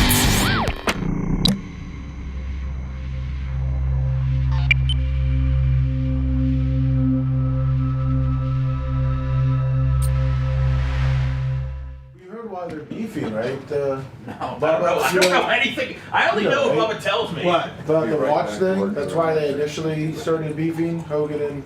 Oh, that he stole the watch? Yeah. No, did she say, did she break She did, and Kevin Sullivan told someone we know. That's what Kevin happened. what? Kevin Sullivan told someone we know that's what happened. That's what Hogan told Kevin Sullivan. That they were Missy Beefcake and Brutus were over the house, and then all of a sudden that $30,000 watch was. Well, didn't I report that too? Yeah, you did. Okay. I'm just saying I didn't know if you heard that, you found a video or something on that. Oh no, I just knew it through Hogan telling me. Oh, okay. Yeah. And then you sent me this guy's. Yes. I could try to find. I mean, I've been trying to find where it's kind of easier to break down. No, I think. But it's like that house. No, this is good. You just gotta go up there and continue reading. Okay.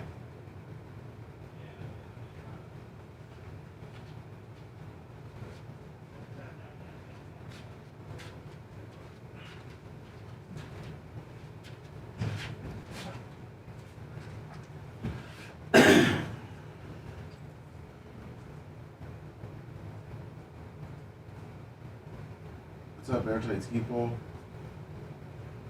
There you go. PayPal, Venmo, Cash App, guys. Less fun show.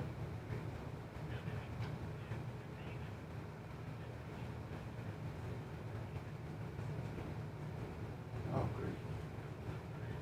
No, we're in New York, Mayor, but if you want to hold, we're on break 3:19, so we'll be back in like 4 minutes. If you want to hold on.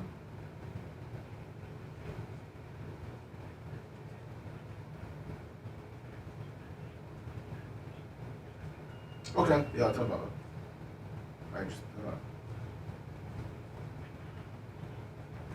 line one's a Jay question. His daughter was kidnapped, and he's going to be suing the family.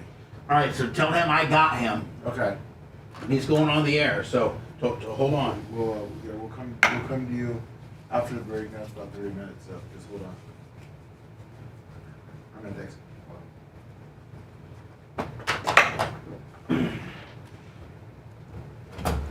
So John Costica. Let me do. I got. Interesting, Caesar. So I have. But this is this week, so I got all week to get this. I got Monday, Tuesday, and Wednesday to get these done, right? Yes. Okay. And I got 2 reliable medicines. Yes. And 1 TWC, and I got till Wednesday. Correct. Okay. Do you have the best ofs done? Yes. They're just getting re-listened to. Okay, thank you. No problem. Hippie short stroker, what's up?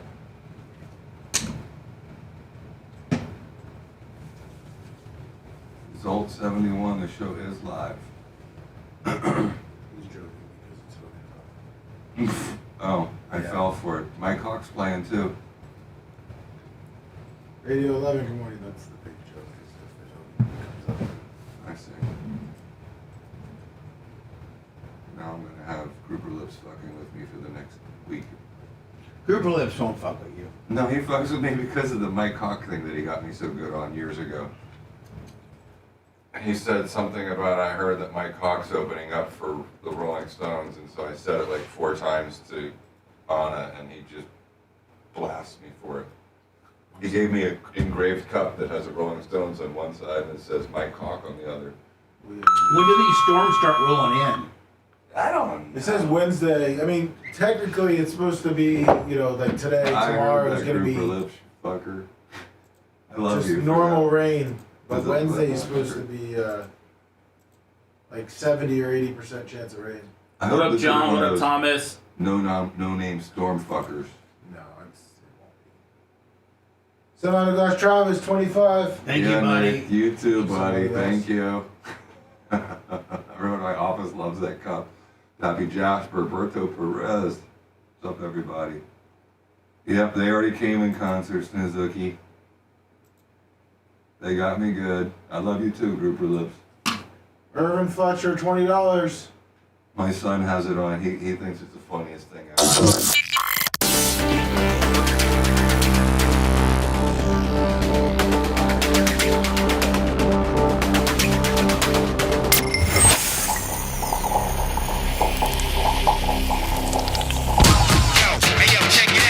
The Bubba the Love Sponge Show, Unsigned Band Thursdays. If you or you know someone in an unsigned band, get off your ass and submit a demo to show@BubbaArmyHQ.com. This could be the big break you're looking for. That's show@BubbaArmyHQ.com. A stadium full of millions of listeners could give you the break you're looking for. Now, back to the show.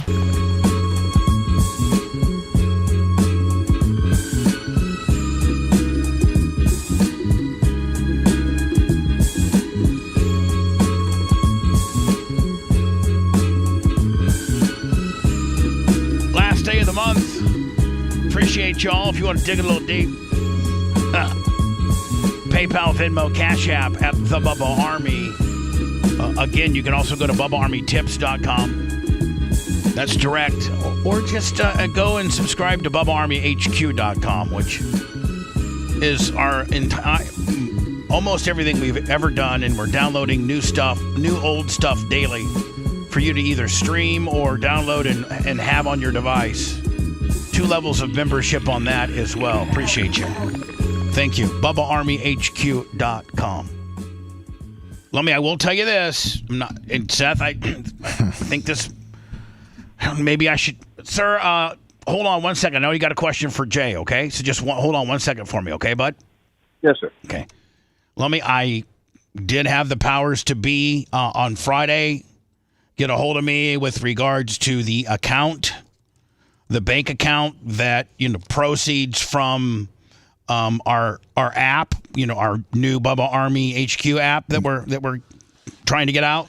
Yes. I had to give the banking information, and I had to give them a credit card to pay for, the posting, and then I had to give them the banking information for where, when people purchase the app, where it goes to. So that's a pretty good indicator that we're at least that right? Yes. Getting close to monetizing? Yes. Getting close to, the Bubba Army, the much ballyhooed, been talked about for over a year, Bubba Army app, which will make it so simple. Literally, Lummy, the app, you'll hit the app. It'll allow you to listen to the show live as it's happening. There's going to be so many different features on that app, and we're going to push the app hard. Anything that you could do, from watching the show to downloading the show to listening to it live to being able to rewind to it, when your screen goes after the 30 seconds to a minute, switches to a locked position, the show still being on, all of that and more, I think is closer than it's ever been. I've now paid for it, and they've asked my routing information as to where they send the money. Oh, thank God. I think that's good. Awesome. Whew. Hello, sir. You're on the air. Go ahead. I guess you have potentially a question for Jay. Shadow Panda Yes, 1000. a very rare legal situation. Okay. The theme of it is legal kidnapping and how you can steal somebody's child through probate court. My wife we are legally married now. The baby daddy that she's dealing with, they were never legally married. The child is 9 years old, and she's been fighting them in court since 2018. She's won every single time in family court. She had full custody. He's so behind in child support. But the family's got a lot of money, even though the son, he's on record domestic violence, threw her son downstairs, burned the house down with them in it, arson. The sister hires this shady lawyer. I don't even know how they've done this. They went through probate court for a guardianship of a minor. And for the proof of service, they completely lied. We had no idea of a court date. So they stole her daughter to a default judgment in probate court. We didn't even know about it till a squad car, not even social service, a squad car and 2 deputies in Macomb County, Michigan, show up to take a 9-year-old away. We slammed the door in their face until they left, and we drove away. Lieutenant calls us. They're going to issue Amber Alerts and kidnapping charges if we don't take the minor to the aunt, the legal aunt. The legal aunt's the one doing all this. The father's just kind of, I don't know. Other than the default judgment, was there any factual basis that the sister tried to allege against you as to why you should not have custody of this child? Absolutely not. She has 0 criminal records. She passed every drug test. She passed the psych evaluation. The CPS inspected her house. So it's a matter of notice, failure to appear at a hearing, and having a default entered against them. That's what happened. Is so they confiscated the child to a default judgment. And how a probate judge can take a child from a good home and put it into another with 0 investigation of where they're placing the child is all. So don't assume that the judge is doing anything out of malice. The judge has to be bound by rules of procedure, and if someone doesn't appear at court, it would happen to me. If it was a mistake and I didn't appear and the motion was granted against me, there's a way to have that motion set aside. You need to have a lawyer. Go ahead. Would it be a family law lawyer? A family law lawyer like Gina. Probate. That would, but it's still a family law lawyer that's going to do it through the probate system. You could hire a probate lawyer too, but there's family law issues overlapping it. They just went to a court where they didn't think you guys could find someone to defend it, and they were right. And, many lawyers can handle it, but any decision that's done by default can be undone by filing a timely motion for reconsideration, rehearing. You fall on the sword. I've had hearings, not many, that someone dropped the ball and something was missed. I think it happened to me once, and I told my assistant, who was bawling, crying because the motion had been entered against me, and I said, the law is a forgiving practice. They call it the practice of law. If something was missed, file a timely motion, get it back before the judge, and the judge should hear it on its merits. It's called a motion for rehearing, a motion for reconsideration, must be timely filed within 10 days of the order. Jump on it. That's what I would do if it were my grandkid. Okay, Jay, that's exactly what I did. This was February 25th when this happened. The very next day, I'm at the probate court. I filed a motion to, it wasn't what you said. It was a motion to terminate guardianship. Okay, that's different. I think what I should have done was reversal of default. What you should have done is hired I'm not trying to be like judgy. Hire a family law lawyer or a probate lawyer that can deal with the specific motion, make a notice of appearance of counsel. A lawyer who represents himself has a fool for a client, Abe Lincoln. You can't do it yourself. You're not a lawyer, and you're just trying to file paperwork that makes sense. You're never going to do it yourself. It'll never work, my friend. Hire a lawyer. Well, because I couldn't speak for her at the time. We were not legally married. Yeah, I couldn't. I just helped her with paperwork. I couldn't imagine even needing an attorney. But like I said, this is 6 months ago. We're 6 months into it now. Sir, well, can I say something? I don't know any time that you would walk and try to be in front of a judge that you wouldn't ever need an attorney. Correct. And I mean, unless it was just a simple, I need a lawyer. A stoplight, violation. I'm going with a lawyer. I don't go to traffic court. I'm still bringing Kevin. 100%. I'm never going nowhere without counsel. I don't care how smart I think I am. That's a lawyer saying I'm a lawyer and I'm going to go if it's not in my wheelhouse. I'm bringing somebody else. Yeah, from water court to traffic court to the real stuff. I'm having a counsel represent me. Yeah, and we did. We're $4,000 into somebody who showed up drunk and didn't even have a working printer at their office. So he's definitely fired.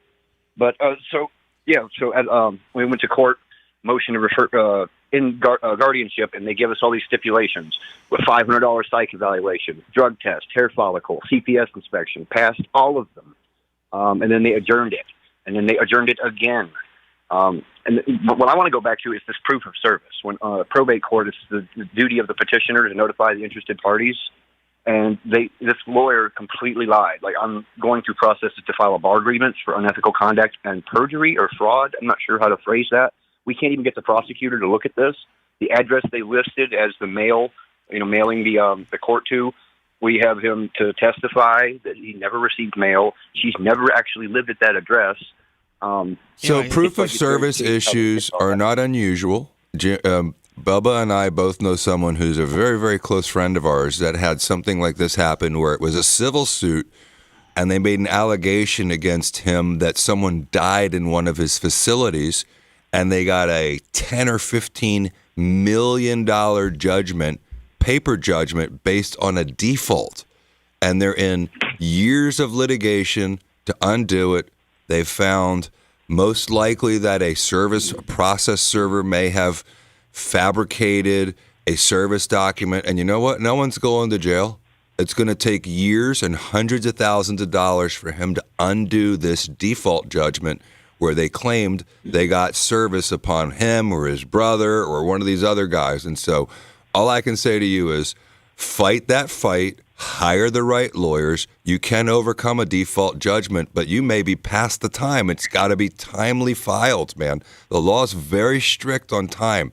Timely filed means 10 days. You file 11 days. Sir. So sorry. Listen, we're not going to, eat up all of my show based on this situation you're having. I'm telling you, you need to lawyer up with a different lawyer. Obviously, the one that you gave $4,000 to that showed up drunk and whatever is not the right person. You need to burn a timeout, find a better family lawyer, and start from there and tell this story to them. Because Jay's not a family lawyer. Nope. He's given you all the advice that he can. And at this point, we're just talking in circles. We can't do anything for you. I acknowledge you've been screwed, and I'm sorry. I've been screwed by the system as well. But you obviously, maybe if you re-lawyer, find new counsel, might be able to unwind this. That's what we're doing. Even my wife had to go back to the strip clubs for us to pay. We got to go by. I think I'll let you go, sir, and we'll leave it at that. I don't think we would. The strip club. I think we just found the problem there. So is he saying that his wife, who's the mother of the kid, is at the strip club now to make money for the lawyer? She's got to go back to the strip club. No, he was just trying to be whimsical. Okay. I was like, is that? Yeah. That's horrible. Well, not very whimsical. Jay's not real big on the whimsical. Jay, he'll hang 10 on one of those waves, buddy, and maybe even wear a full-blown suit, but bitch ain't whimsical. I'm not making jokes about my wife going to the pole. No, Well, let me ask. So here is now. How do you say his name? Zohran Mamdani, and he's a Muslim, and he is now. Can I ask a question? I don't know a lot about religion, so I'm just automatically telling you that I don't know a lot about religion. So, if I ask a stupid question concerning religion and it's stupid, then you guys can tell that I'm just. Please know that I don't know a lot about religion, and you can call me stupid.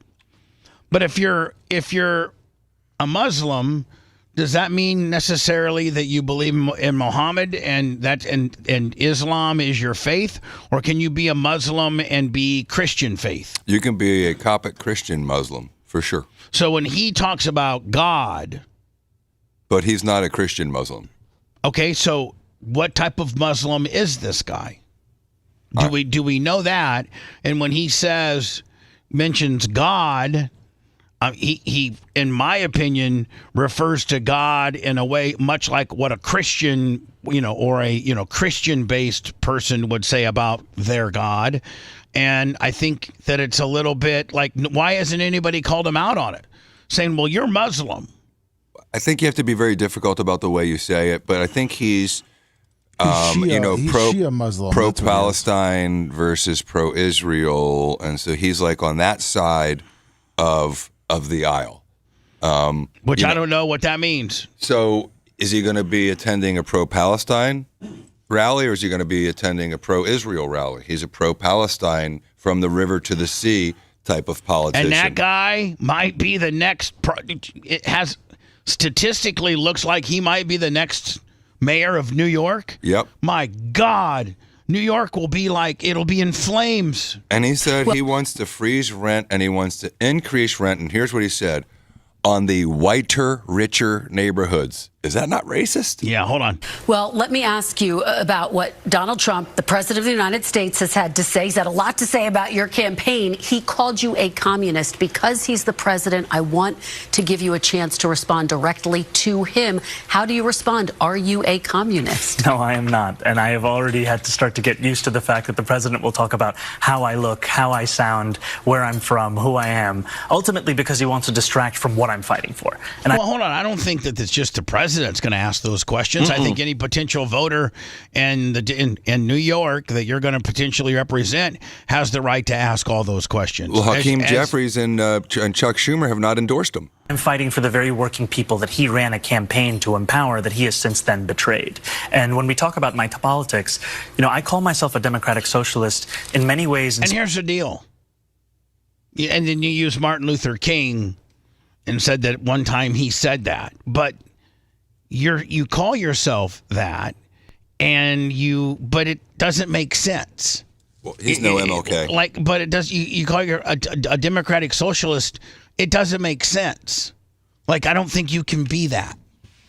I don't think that you can be that. Socialist. I think the minute that you consider yourself a socialist, that you throw your party affiliation right out the door. Because I don't know of any Democrat candidate or elected official that believed in socialistic type policies or wanted to turn their district into socialistic type situation. You know what I'm saying? It doesn't make sense. Many ways inspired by the words of Dr. King from decades ago, who said, call it democracy or call it democratic socialism. There has to be a better distribution of wealth for all of God's children in this country. And as income inequality has declined nationwide, it has increased in New York City. And ultimately, what we need is a city where every single person can thrive. He's a really good speaker, but this guy's scary, Bubba, because, when you think this is on CNN, Mumdani has been accused of the Israeli government of carrying out a genocide. He's defended the use of the slogan, globalize the intifada, and rallying cry for Palestinian human rights during... He's literally the furthest, most extreme left politician that there is. Ever. And he's all about all the issues that Kamala lost the election about. Here's his... Gender... Here's some of his hot spots, his things that he wants to change. Housing and freeze rent. Taxation and economic justice. He wants to introduce a 2% income tax on those earning over $1 million, alongside increased corporate taxes. These measures, he claims, would generate an estimated $20 billion in revenue. Public transportation and infrastructure. Free. He wants all buses. I don't know if it's including subway, all of that free. Child care and education. He plans on city funding universal child care and pre-kindergarten programs. He also wants to make it higher education truly accessible by eliminating tuition and at public colleges and taxing private universities that currently benefit from major tax exemptions, public safety, and community well-being. He proposed the establishment of a Department of the Community Safety that would prioritize non-policing strategies for public safety, such as housing assistance, mental health services, and community outreach programs. Okay, let me stop there. When a bad guy has broken into your house with a gun, he wants these entities, the housing assistance, the mental health service, and the community outreach program. I'm supposed to call them, not NYCPD. Right. He also plans in increasing all funding for anti-hate crime initiatives by 800%, with particular attention combating anti-Semitism and Islamophobia. Israel, Palestine, and foreign policy views. His positions on Israel, Palestine have drawn both national attention and significant controversy. A vocal supporter of the boycott, divestment, and sanctions, the BDS movement, he has described Israel's actions in Gaza as genocide and introduced resolutions seeking to sever city ties with firms operating in West Bank settlements. He initially declined to sign statements affirming Israel's identity as a Jewish state, though later clarified that he has recognized Israel's right to exist and opposes violence against civilians on all sides. LGBTQ rights and immigration advocacy. I mean, this guy wants, he wants government-ran grocery stores. Mm-hmm. He wants price fixing for rent. It's just anti-capitalist. It's probably in the most capitalistic city we have in our country, where Wall Street's based out of, where, a lot of Fortune 500 companies. It's definitely the biggest financial hub in the world, for sure, the New York Stock Exchange. One of the reasons why when 9/11 happened, they targeted New York is because New York is the financial capital of the world, and in a very calculated tactic, they're like, that's the place that we want to take down. If we're going to cause havoc and we want to make, the biggest splash, we take down New York. And it worked. It was down for a week, and most of the financial firms were in the World Trade Center buildings, and so it had the effect they wanted, which is they destabilized our country and our economy all in one fell swoop. And it looks like there's 6 Democratic socialists in Congress. Oh, there is? Yes. Who are they? AOC. Greg Kazar from Texas, Summer Lee, Pennsylvania, AOC, New York, Rashida Tlaib, Michigan, Bernie Sanders, and Danny Davis. What about Ilhan Omar now? From Illinois. She should be. She is as well, I would think. She doesn't consider herself a socialist. A Democratic socialist. Really? Yeah. She doesn't like the word Democrat in front of it. So I have been critical. No, I take that back. I have tried to be a source of information with regards to Hulk Hogan's health. I just listened to something over the weekend where Jim Crockett, is that his name? Jim Cornette. Jim Cornette. Oh, you listened to that? He was killing me. Yeah, I don't. Yeah, he but meanwhile, Vince Russo, I listened to his, and he's like, "Listen, bro, hey, bro, Vinny." He's like, "Bro, I've always known Bubba to not have an agenda with regards to Hogan, and although they're not friends anymore, Bubba, if there's anybody who's got potentially an inside source and has nothing to gain." I would probably take Bubba's words a little more seriously, because nobody in the world is giving you updates on Hulk Hogan, including Hulk Hogan's people. Now, Hulk Hogan has 7.7 million on Facebook. I don't know what he has on Instagram. I don't know what he has on X, but he's got tens of millions of people on his platforms. If you take X, you take Instagram, you take Facebook, and whatever else is out there, he has YouTube. I don't know if he has a very big YouTube channel or not. I don't think so, no. But if you take Instagram, X, and Facebook, he probably has 20 plus, if not 30 plus million people. And nobody is giving you any information with regards to his health. Now, when I first came out nearly 2 weeks ago and said that he's on his deathbed, he's not doing well, his reps, his spokespersons, and then Eric Bischoff all came out, called me a liar. Listen, the general consensus amongst everybody, including fans, is that I'm a fat piece of shiz liar. I'm a liar. And that I'm trying to do this to go viral, to get clicks, to what. I can assure you that I'm just trying to give you the information that nobody else has given you. And his camp is obviously not being honest. When his camp, their only statement, I think, Seth, the only statement that they've given, and correct me if I'm wrong, is the day of when I made the initial splash, they came out and said, Bubba is wrong. And this is not a heart or lung issue. This is a back and neck surgery procedure issue. And that's all it is. And he's lying. I think they said that.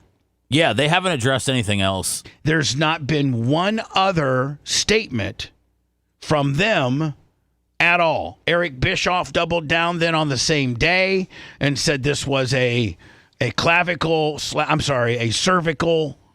a neck issue, and Bubba's wrong. Then Us Weekly came in, Lummy, and verified that it was a heart procedure. That's right. Oh, really? Yes. I didn't know that. Yes. Us Weekly then came on, and then all of the rest of the world reported it, that indeed it was a heart procedure from a... And didn't they use the word kind of it was a major heart heart surgery. It was a major heart surgery. But he wasn't on deathbed. But he wasn't on deathbed. Which is a very broad subjective term. Well, isn't on deathbed. What does that mean? But here's the deal. So I say what I said, which was, he's not doing good. The family's been asked to gather around and say their goodbyes. Hogan is, in my opinion, from what I've been told, rumor has it that he might be on, close to being on death's doorstep.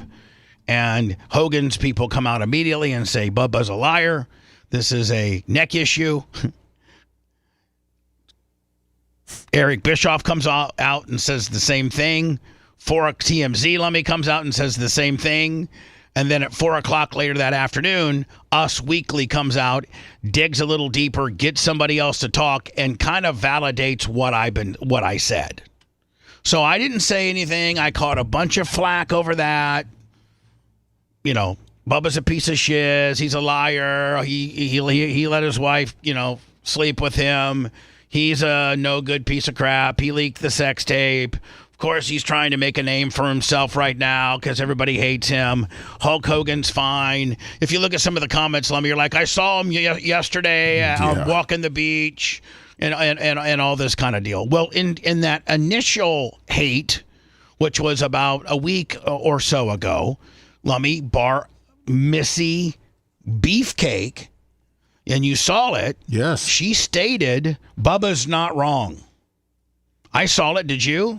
Yeah, someone said about the hospital, and she said he's in there. Yeah, and so when people are like, he's not in the hospital, Bubba's a fat piece of shit, he's irrelevant, is Bubba's even on the air? Is he still around? Oh, my God. I love to hear that one. She came on and said, Bubba's not wrong.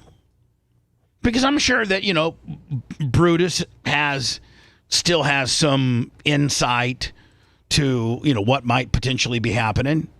And so she comes out and says, I'm not wrong. So then last Friday, I get on the air and I elaborate more on his health condition. And here's the thing. You could take all of my whatever I'm trying to achieve here and completely debunk everything I could potentially be saying incorrectly from my sources if Hogan's people would just say something as to what's really happening. Listen, Hulk is still in the hospital. He had a good weekend this past weekend. He seems to be improving. His current condition is A, B, and C. But here's the thing. Hogan has to always play the, he can't ever be he has to be the immortal, strong, narcissistic, over-the-top megastar that can't be, oh my God, can't be hospitalized or show any weakness or anything like that. Whereas I think they're playing it wrong. You're lying, and eventually your lie is going to catch up to you, because eventually he's either going to die or he's going to recover from this. But in recovering from this, you're going to have to tell the story of when he finally gets out of the hospital, which might be a month from now. From what I've been told, if he does recover from what's going on right now, it's at least a month from now. So what do you say August 1st when you finally are now back on the internet doing videos, healed or not, didn't die at least, but you're now back home. I'm sure that your first day back, you're not, going to Hogan's Beach Club for karaoke night. And, what do you say at that point? Well, you know what 2 months of convalescing in a bed does to your body when you're a bodybuilder? I mean, he doesn't just come out. If this, like you're saying, if it takes another 30 days, August 1st, he's going to come out with significant weight loss. I mean, let me just talk generally. Yeah. A person who's convalescing for that long, meaning you're in a hospital, not active, you're going to lose a ton of muscle mass. You're going to lose a ton of body volume. You're going to come out skinny and unhealthy. Frail. And so I wish him the world the best, because I don't like to see anybody suffer, but it certainly is an interesting thing and easy to refute, Bubba. So, I mean, because we could get a letter today. I could get one tomorrow, and I would say, okay, Bubba, here's the truth. And that would be it. If I was so wrong, they know send a letter. His attorney, his main attorney, is actually good friends with Jay. We respect each other, and we're friends. And have had correspondence. You guys correspond with each other. We sure do. And he would be saying, hey, you know what? You might want to tell Bubba that to shut it down, because everything he's saying is a lie, and it's not true.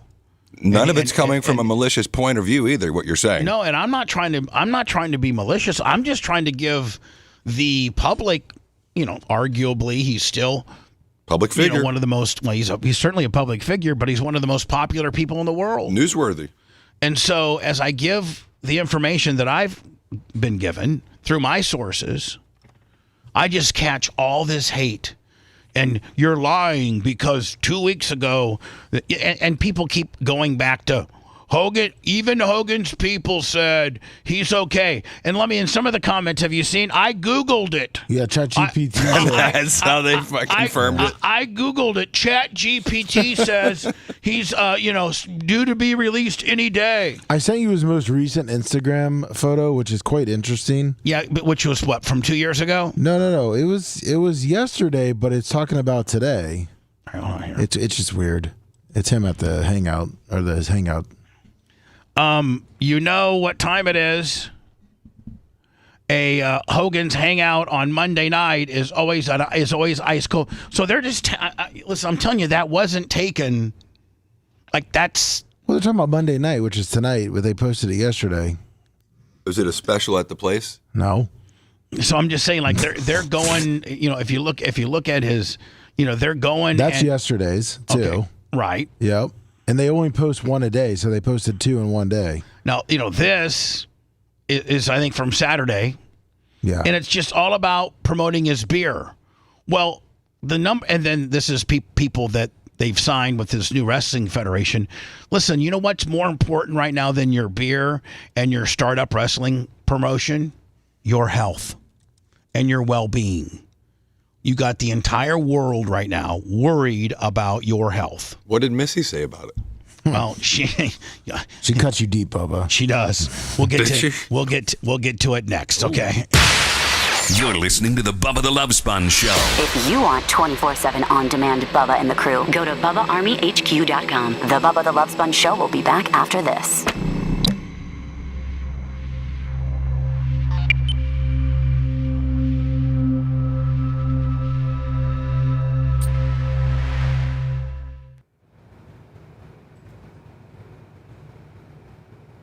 Paper Towel Willie, what up?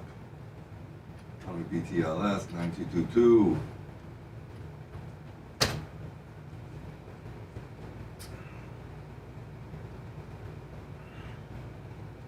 What's up, Dynamite Don 65, all the way in the Philippines? How you doing, buddy? Saw someone from Thailand earlier. Rain. Where are you watching us from? We got a hurricane. YouTube. What are you watching From Macho's Weather Loop. Macho's Weather Loop. I know, that always gives me anxiety when I see it in the 4 clips. I hate looking at that.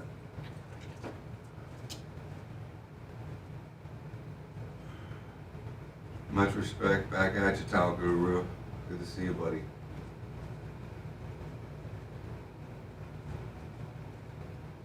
Jake the Barber, the Flex Seal, that's hilarious. I just got those damn easy dams installed literally this weekend that are supposed to be able to prevent the water from coming in my garage this time. Kirk Angel 525, what up? Jacostica. What's up, Johnny K?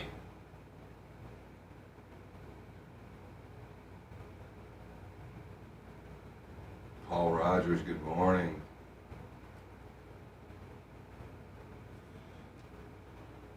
No one from Rumble Communicator, or am I just not down at the bottom? Hold on, I'm not down there. Hold on, let me get down there. What's up, Sicilian Redneck? Snizuki, Bubba Army Grunt, what up?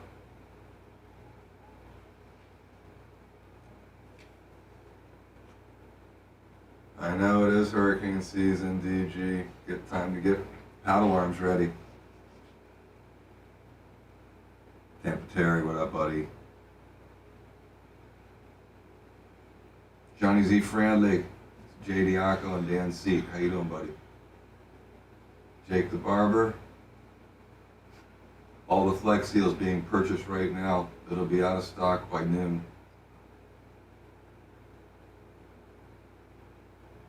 Good morning, everybody. I'm still dying to hear where you're listening to us in the Philippines from, buddy. Where are you watching us? YouTube, Rumble, how you getting it? Costa Rica got stomped yesterday? Was that like beach medal detective? Was that like soccer or like football, or is it like something real like the coastline? What's up, Bama boy? Oh, by the USA. Okay. Soccer. Look, hey, look at X. Oh, did that just happen? No, it's been like that for a while. It's been like that for a while. Gold Cup, okay. Yeah, all the boys down in Sinaloa are watching it. They're all a bunch of football fans, soccer football. Man, I hope she is, because if she is, she'll get destroyed by people on the other side. She's not as smart as she appears. She knows the talking points, but she will not be good in a debate.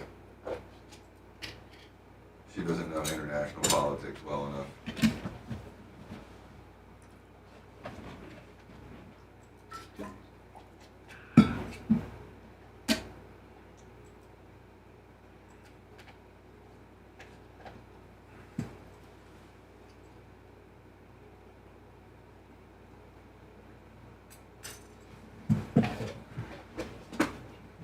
Yeah, I'm calling it football, trying to say it correctly. God forbid you call it soccer when you're down with the boys that like that stuff. What's up, Buzzard Bob, Mike the Falcon? Team Travis, how's everyone doing?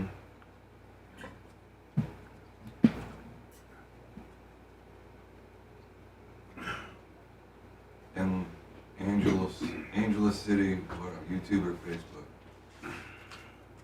Okay.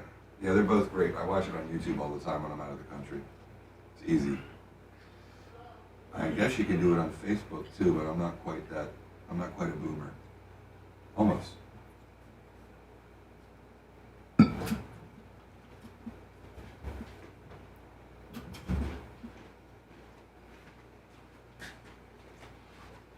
Exactly, Steve, the grumpy old man. Yeah.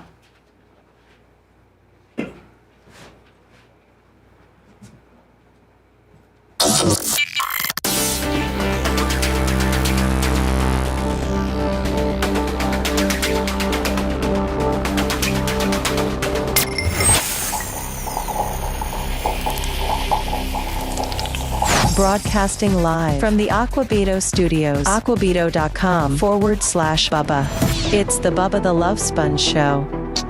Are we still on for Joe Exotica today?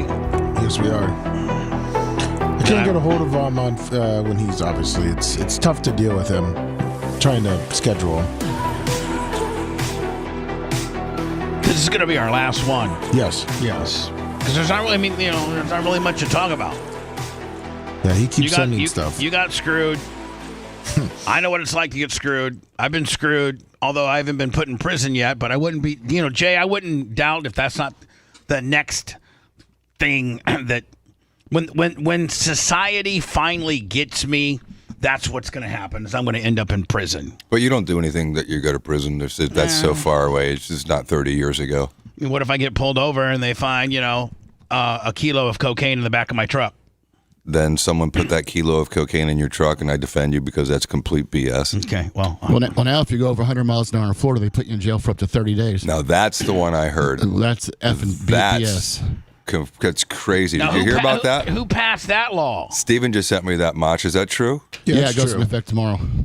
Will you send me the... Yeah, I want to know about that one because if that's true, everyone needs to slow the F down because you're going to go to jail for 30 days if they catch you over 100. You could. So this is your last day to go 100, everybody. Get it out of your systems. Yeah, one morning I don't show up, you'll know why. Yeah. Listen, when I come back from the track, I usually set it at 105, 110. They say that it's up to the police officer's discretion if you are causing danger to people. You better be very nice. Yeah. So, again, Friday I make some very serious, I wouldn't say allegations, some serious intel that I had received about the Hulk Hogan health situation. And please note, listen, if you guys want me to stop, just not giving you information that I'm getting in his current health situation, and you just want them to keep lying to you, and he's going to lay in a hotel in a hospital bed until 3, 4, 5 weeks from now when they finally release him, and you just want to be a bunch of ton wagon followers, then I'll just shut up. Because it seems like me giving you information, I'm either a liar or I'm a cuckold, or I am searching for clicks, or I'm just fake news. I'm a slime bag. What are you reading all this stuff for? Well, I'm just... Yeah, you got to stay off of Reddit. No, it's not. This isn't Reddit. It's not Reddit. This is my very own. What? This is my very own Facebook page. Yeah, it's Facebook. I was going to say you can avoid this, but you can't. No, I can't. This is the the 1,500 comments. As you scroll down through them, you're like, there's nobody that says, you know what? Thank you for keeping us updated, even though we hope you're wrong. And I've heard otherwise that what you're saying is not true. Thank you for, giving us this information.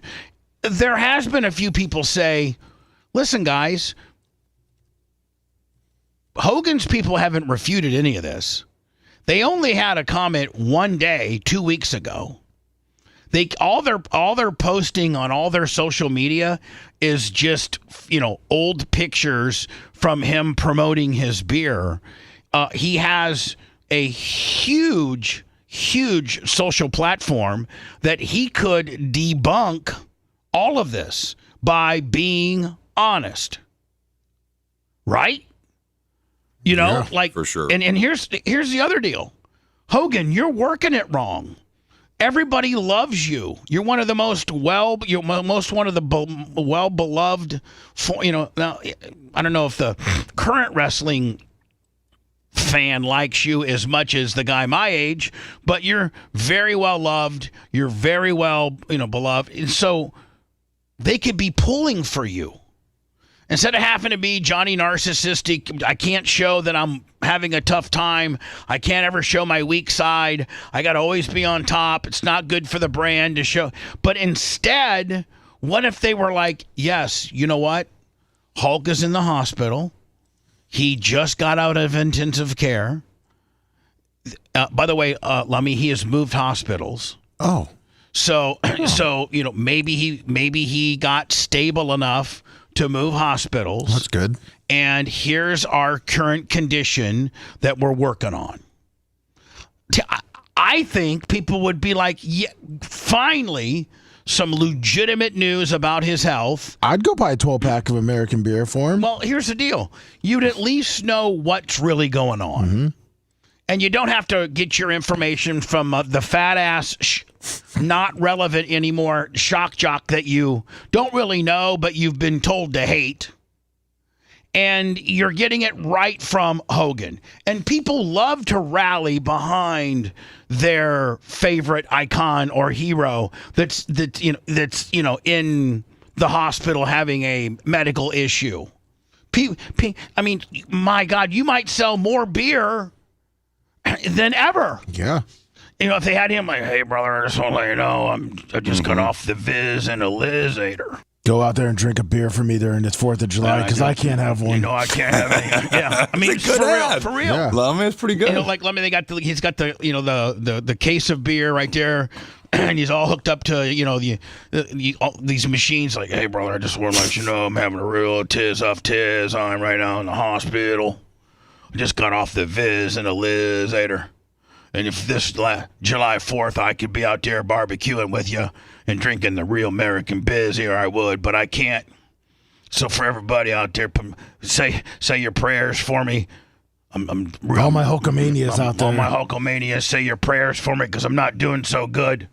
And I'm hoping to be home soon.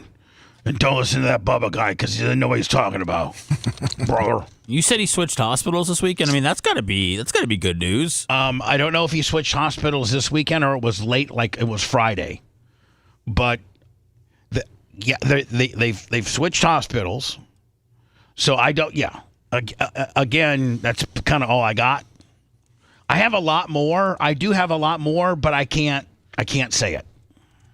I have more information, but I can't say it. So, Brutus the Barber Beefcake, who Lummy hates Hogan, hates him. Yeah. Absolutely hates him. And this is why. Here's this isn't too long ago. And this is Beefcake, you need to get on the same page as your wife. Here's what Beefcake thinks of Hogan. And then, it finally did happen. Hogan did the intro for me. Talking about getting inducted to the Hall of Fame. Went off script, started talking about this. By the way, let me, if Hogan's, when he was posting and he was not hospital ridden, he was shooting on Brutus as a mid-carder. I don't know if it's Seth or if you guys saw any of that. He was like the Raoul, some kind of French-Canadian tag team. These guys belong in the Hall of Fame, and I know people that are in the Hall of Fame that were mid-carders at best that, and he's talking about Brutus. He's actually shot on Brutus being in the Hall of Fame, where the Rougeau brothers or something like that should be in it, and he shoots on He shoots on Brutus. Well, Brutus shoots back at him. Zodiac. Let me just hear you. Script started talking about the Zodiac. The great Hulk Hogan. He couldn't even keep his head straight. Couldn't remember what he's supposed to say. And then, because we hadn't even been really talking before this thing happening, when Vince called me and said they're gonna put me in, and then Hogan called me and said, yeah, let's get together and talk about this stuff. And so he's trying to be my friend, and then He does the induction, announces me, and walks right off the stage, grabs his wife, and leaves. Doesn't even wait to hear my induction speech. Just leaves, walks out. So I guess that tells you what kind of friend he really was. Boom. That's your husband's take on things. Now, for him to have those take on things, and for you early on, Missy, to co-sign with me, early on, you were one of my backers in the comment section of the Facebook when I said the very first time that I said Hogan was in trouble and that he's in dire straits, you got on there and said, Bubba's not lying. He's in the hospital. Now, for her to do an about face tells me this. That the Hogan people have got a hold of her. They saw her maybe potentially comment on my Facebook posting, Lummy. Yeah. And they've got a hold of her and said, you need to position Bubba as a piece of shiz and shoot on Bubba. The other thing is, she pretty much recants what I said last Friday. Remember, Lummy, where I said I went through the whole trial and how Jay and Kevin and those guys had positioned the judge, whereas if I had to go in there and testify during the Gawker, I was going to plead the fifth. Yes. And Kevin got it to where I didn't even have to show up. She just read on the record that I had to plead the fifth. Kevin did or I did? No, you did. That's a big one. I didn't mean. So it's okay. Kevin did a lot, but that was a big one. I was very happy with that one. I get you and Kevin messed up. It's okay, because he's done some huge lifting too. But this, you represented me this. You were there at depositions. During the depositions at Gawker, Hogan was giving me the office. Hogan actually had a conversation with Jay, in the parking lot. And so, I towed the line. I did a job clean in the middle. You did not take the Fifth Amendment one time during your deposition that lasted probably 6 hours and all day long. So I talked about this on Friday. Yes, you did. And so for her, this is her spin. I think this was just a couple days ago. Okay, so I think that Bubba the Today Sponge needs to take it down a notch. Okay. I think you need to find somebody to do better lip injections. Maybe some sunscreen? Because look at all the attention that he's getting. See, this is it right here. They're mad. Because I'm getting attention on this issue, and her and Eddie are not. These fake medical reports and known like his confidence people. Wasn't it validated with my reports the first time when I said it was not a neck and back issue? Indeed, it was a heart procedure. Didn't Us Magazine pretty much validate what I said? They sure did. So, Missy, it's not fake. It's that you're not privy to it, and you're not getting any clicks out of it. That's what you're so mad about. I think people are kayfabing Bubba. I think they're she's using your language. Oh, yeah, exactly. Make him look like a dick when Hulk Hogan pops up at WrestleMania 10,000, still immortal, and running wild. That's my opinion. So I know that Bubba gave the Hulkster his wife. He lied under oath, gave him the office, etc., when... Never lied under oath. Nope. See, she's misconstruing when That's I was factually going when I was going through the Gawker trial when Hogan was giving me the office. She was listening to the show. Yes, she was. And she just misinterpreted what I said. He lied under oath, gave him the office, etc., when they were in court. I love when people try to talk the business and they don't know what they're talking about. The sex trafficking thing. But honestly, my advice to Bubba the Today Sponge and all the other news medias that are covering Bubba, come on now. You think Bubba's going to know? No, How many charms is she wearing on her Bubba wrist? Who knows? Hold on. This is, at the end of the day, this is what she really wants you to know. No. Ro will know before Bubba knows. I don't know who Ro is. Oh, is Ro her little side? Oh, the stupid with the glasses. I don't know. It's like her alter ego. Is that what she put on the glasses? Is that like Ro will know? I think so. Yeah, I think so. My goodness. Hello. Yo, Bubba. Let me 2 phone calls and a quick break so I'm not too late for Joe. Yes, go ahead. So quickly, sir.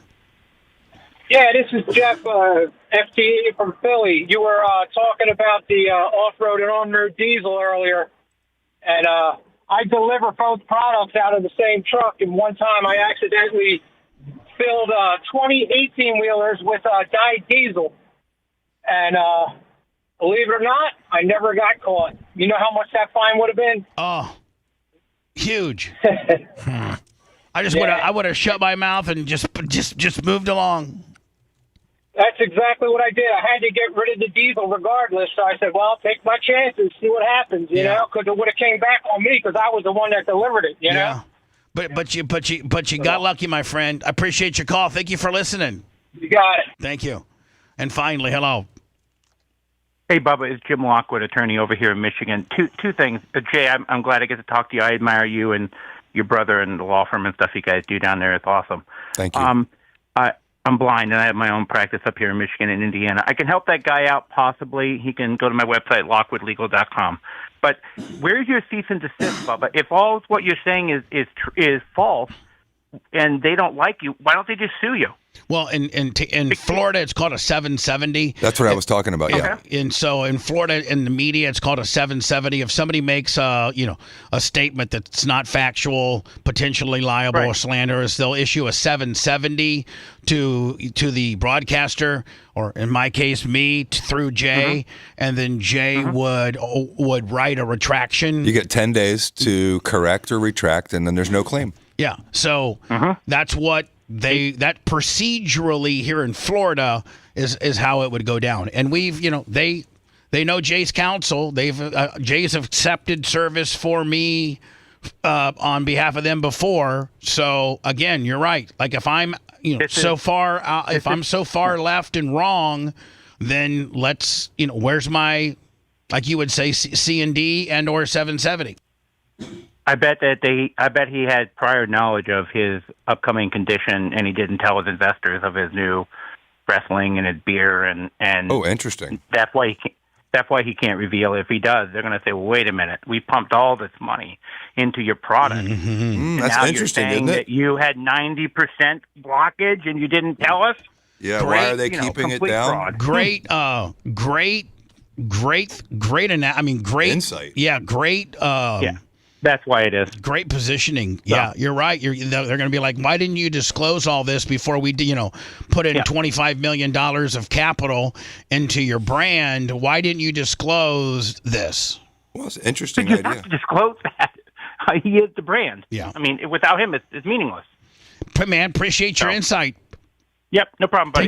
By the way, real quick, Roe, I suppose, because is that little kid that did the little Hulk Hogan thing. All right, so that kid, this little 7-year-old, he's gonna know, before I'm gonna know, before you know, with all your connections in wrestling for the last 40 years. My source would actually, all I'd have to do is tell you who my source is, and it would go from everybody hating me, Lummy, to everybody saying, oh man! I know your source. I know. Yeah, they'd be apologizing. They'd be like, "Oh my God, for real? That's your source? Oh Jesus! Well, maybe you're not so fat, and maybe you're not so wrong. Maybe if you got it from Roe, it would be okay." Yeah, exactly. That's your source. If you love that segment, then check out BubbaArmyHQ.com and do a deep dive on past shows. The Bubba the Love Sponge Show will be right back.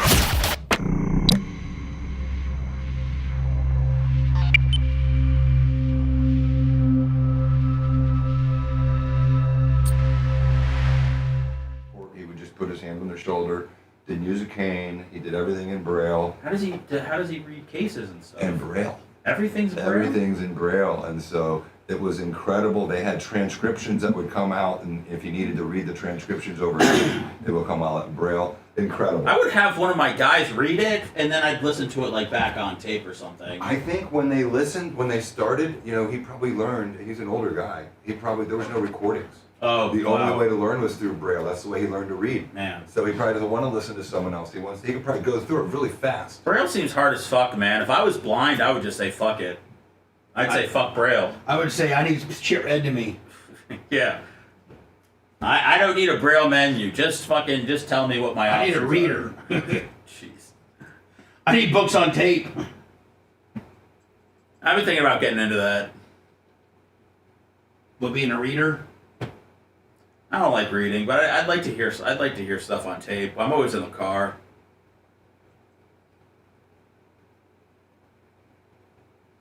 I listen to Big X the Plug now. I'm going downhill fast. You listen to who? Big X the Plug. What's that? He's a rapper. The kids love him. I shouldn't even know who he is. What's his name? Big X the Plug. Has he got a podcast? I don't know. Oh, shit.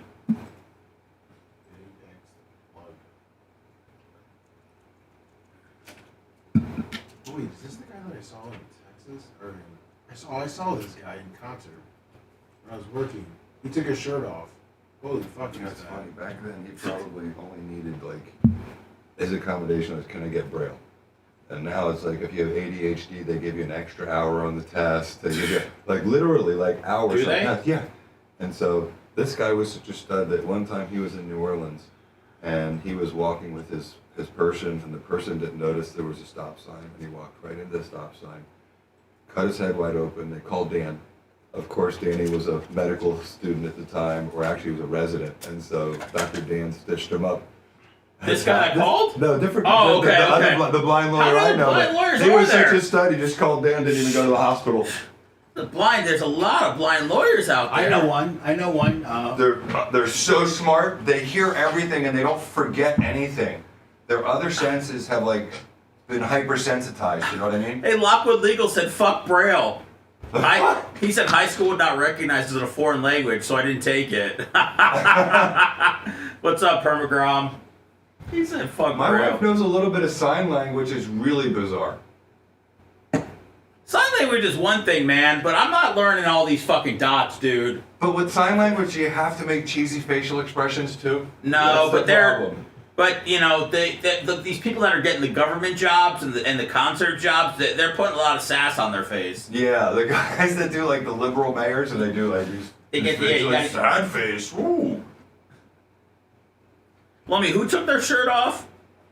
Big Fat X, whatever his name is. Oh, Big X the Plug? He was at the stage when I was working. Wasn't it a country show? It is country too. But there was rap albums, so they had who the fuck did they have?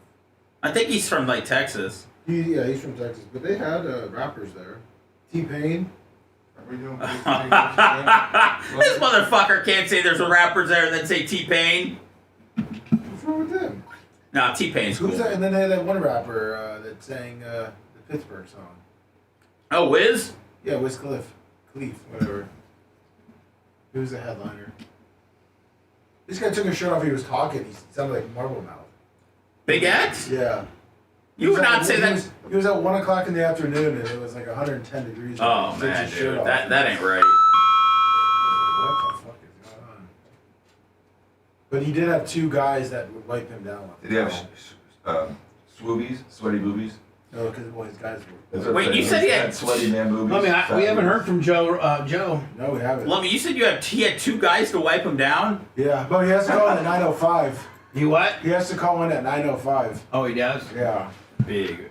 Are you not to be one of those wipe down guys, Seth? I mean, dude, I couldn't even afford one wipe down guy, let alone two. No, to be the guy. What do you do? I wiped down his left tit. You get one on left and one on right tit.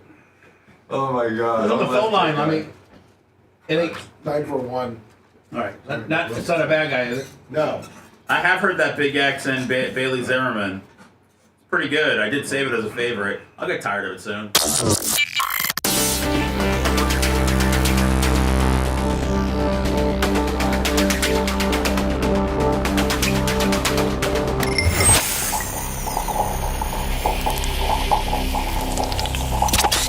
Broadcasting live from the Aquabeto studios. Aquabeto.com/Bubba. It's the Bubba the Love Sponge show. Jay Diaco and Jay, it's a whole different experience being here the entire show, isn't it? Yeah, I don't mind. I like it. Just to hit and get. Yeah, it's long form. It's great. I hope you don't mind it. No, not at all. Okay. I find it refreshing. You're just way different than Dan in a good way. In a very good way. It's good to switch it up a little bit. I think Dan's listening. No. You know he is. Of course he is. No, I don't think Meantime, so. we do have a Fox News alert now. There is an active shooter situation developing in Idaho. As you look at your screen right now, multiple firefighters have been ambushed and shot while responding to a brush fire in the city of Coeur d'Alene. Reports say multiple people have been injured. Police are asking people to avoid this area, and a press conference is scheduled for later this hour. We will bring you any new updates as we get them. Lummy, wasn't the latest update is that did they end up killing the guy? Yeah, he was found dead, but they haven't released who he is yet. What? Why did he set a fire to? It was a trap, right? Yes. It was a trap. Yeah, to kill those specific firefighters or just firefighters in general. I don't know. No, I'm asking. No, I know. I don't know what his. He was trying to do an ambush. He was trying to ambush him. So, but what like what Seth said, was it those particular firefighters, or was it just he knew that if he set a fire, firefighters would come, and he was trying to kill somebody? Yeah, he was trying to kill someone. It seems like a weird plan, Lummy, because I feel like you could kind of just walk into a firehouse and. Because they I don't think they lock the doors on the fire. I feel like it's in case you need to drop off a baby. I feel like they always have to keep a door cracked. Maybe you bring a fake baby. Like you're ready to drop it off, I'm not trying to. I don't. The whole arson, the whole fire thing is just. It's a little hard to grasp. Our whole world is so messed up that you want to kill somebody so badly that you set a fire, knowing that firefighters are going to show up, and then you ambush them. Like you're that messed up on wanting to kill somebody that you got to do it that way. Well, why don't you just kill yourself? What they say he was trying to do is light the fire, have a huge forest fire, and while the firefighters were trying to put it out, he was sniping them. Oh, so have a. He planned on taking out more Lummy. Is that what it was? More, and also more fire. Like the fire would grow and burn a lot more things. Jeez, man. That's as low a human being as there could be. Yeah, and firefighters don't do anything bad. No, you never hear of this. Firefighters, what now? Firefighters got to start carrying guns too now. Oh, jeez, poor things. And these poor firefighters, they had no idea. They're just showing up to extinguish this brush fire, and all of a sudden we got this whack. Do we know anything about the whack job? Do we know anything about the bad guy? They have not released anything. So no information on the bad guy at all. Didn't they find him like the forest or something? Yeah. But strangely, you're right. We didn't hear a single thing. If he were a Trump fan, we'd know it. Well, he could be. You never know because we don't know anything about him. Well, you would know if he was. Yeah. Because they always start with that. Yeah, if he had a MAGA 45, 47 hat on. Well, let's just start looking at the facts. Idaho, red state, very red. So we don't know. We don't know. Good point. It could be a middle of the road person. They might like Jill Stein. I don't know. So, Lummy, I'm watching TV yesterday. The Rays get beat. Yeah. And I'm just kind of going back and forth, flipping around, watching some NHRA stuff. And Channel 7 WABC in New York has full-blown coverage of the Gay Pride Parade in New York City. Oh, hell yeah. And I watched it. Wait, what did they interrupt for it? You said you were watching something and they interrupted it? They didn't interrupt. This was full-blown parade coverage. This was, pre-planned, pre-programmed, gavel-to-gavel coverage. Nuts to butts coverage on the Gay Pride Parade of New York. And I got to tell you, I was riveted. I was absolutely riveted. Did you see any on the humanity? Did you see any fashion statements that you'd like to copy? Fashion statements, songs. Yes, G-string boy shorts. Everything. And then there was this one dude who looked like who was gay. I think he was transitioning, but he looked like Dee Snider in a wig. And he, his or her, I don't know what pronoun she went by, so I'm not trying to be disrespectful, but it was her 20th anniversary. She was a grand marshal for the Gay Pride Parade in New York City, and she had this wig on. You are too locked into this, Bubba. Oh, I was locked in onto it. We shouldn't even know this stuff. Were you alone in the bathroom? No, I was alone. Merch Crick was like at the grocery store. All right. So I'm all by myself. Bubba's like, I'm horny. Let's see what this is all about. Exactly. No. All in the name of news gathering. I wasn't, but I was just so. But this year, all Pride events, major organized Pride events, are now Pride and protest. So they had to make sure and listen, they were literally covering it like it was a Macy's Day Parade where they had 2 gay guys and then 2 lesbians that were like on this, like as every float and everything went by, they would comment on it. And then they would stop down every once in a while and somebody would sing a song. Yeah. And it was just like a regular, it was like the old BTLS floats. It was a regular parade, but it was for, gay people. It's fine. It's just, I wouldn't say it's for kids. There's a lot of nudity. There's a lot Shouldn't be. They're borderline naked. So they actually did a pretty good job on not having a lot of that, or at least not televising that. Well, maybe it wasn't as hot in New York as it was down here, Bubba, because we get naked, and they sure do. And I am part of that. I say we. So I will tell you this: the person that was celebrating their 20th, so they 20 years ago, they left this little Midwestern town, and he has always been, identifying herself as a woman, as a girl, and she could do that more efficiently here in New York 20 years ago than probably, Des Moines, Iowa. And she, because of her philanthropic stuff that she had done in the gay community, was one of the grand marshals.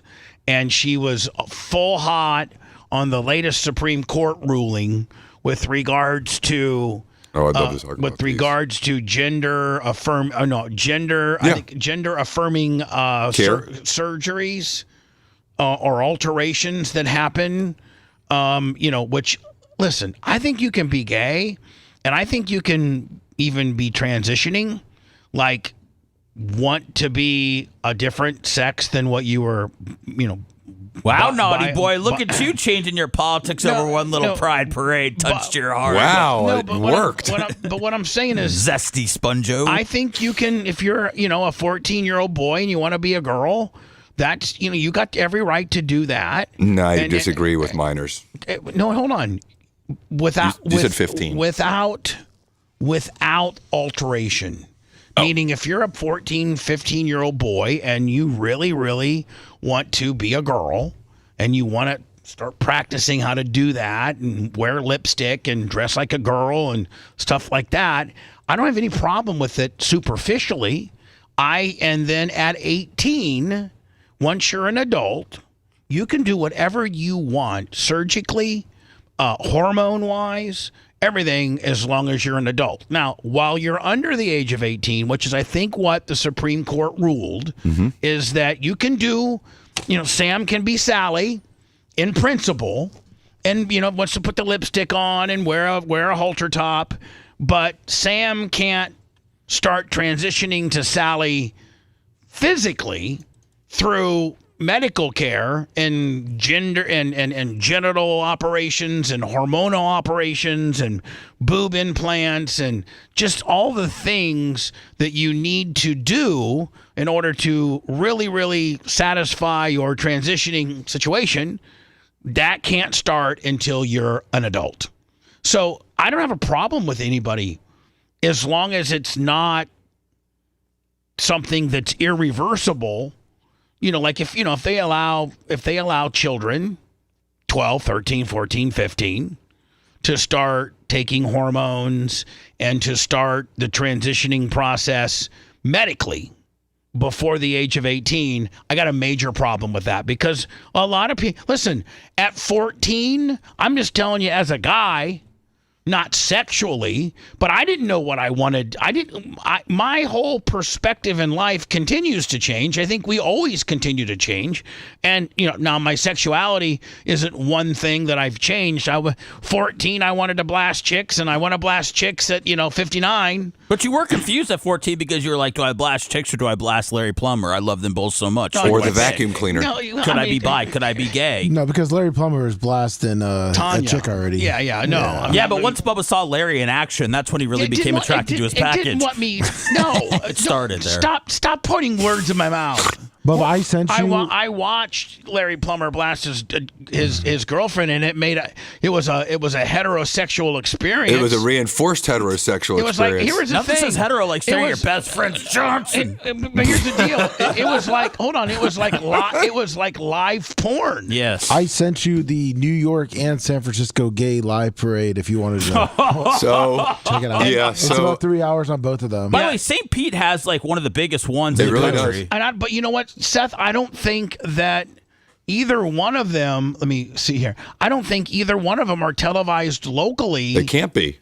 Why? Because you'd need like a 15-second delay to get rid of all of the schlongs and the inappropriate things that you see. If you had a setup for the Pride Parade, that would make sense. But if you were actually showing the parade, it's just a lot of debauchery. Of nudity. It's nothing bad. It's just it's hot and there's a lot of slutty outfits that boys and girls can wear. But like I'm saying, these New York and San Francisco. They're equivalent to what would be our ABC Action News 28. Or they're showing it. You said they're doing like this right here. ABC said this is what I watched. Okay, yeah. So they have hold on. This is what I watched. Oh, 3 hours. And so I think it was like noon to 3. There's a 9-hour one. But Seth, here's the deal. We have one of the biggest, they say St. Pete's Gay Pride Parade is one of the bigger ones in the country. Yeah. For sure. So why wouldn't, in big events meaning it's success and people, but we don't have anybody in the media that would even think about covering this local and I think Bay News 9 may have done some. I saw some of it, but I don't think they did the whole thing like Gasparilla. It wasn't like that, covered from beginning to end. They may have reports. We're going to send it out to Josh Rojas, and he's going to give us a report. Hey, it's Josh. I'm live from the St. Pete Pride Parade. This is very well attended. We're expecting 250,000 people to descend upon downtown St. Pete. As you know, this is one of the largest gay pride celebrations. It's a great thing. It's well attended. Now back to the studios. Not St. Pete. I'm sorry. Not San Francisco and New York. They had gavel-to-gavel coverage. Are you saying next year you want us to be out there doing live coverage? That's what he said. We could be the first ones. No, I don't. We could be the first ones. They could do it. Well, I got to be honest with you, Seth. If we were live on our YouTube channel, right, Seth. maybe listen, you know what? Our local news won't give it to you, but we will. We'll give it to you. We're going to cover. We're going to cover the St. Pete and me and Seth and Macho Man could build us like a little platform, Seth, while we're up there. Dr. Dan shirtless. Having Dan shirtless with a. Because I've been skimming through the ABC. I see how they sent like a Dr. Dan out there.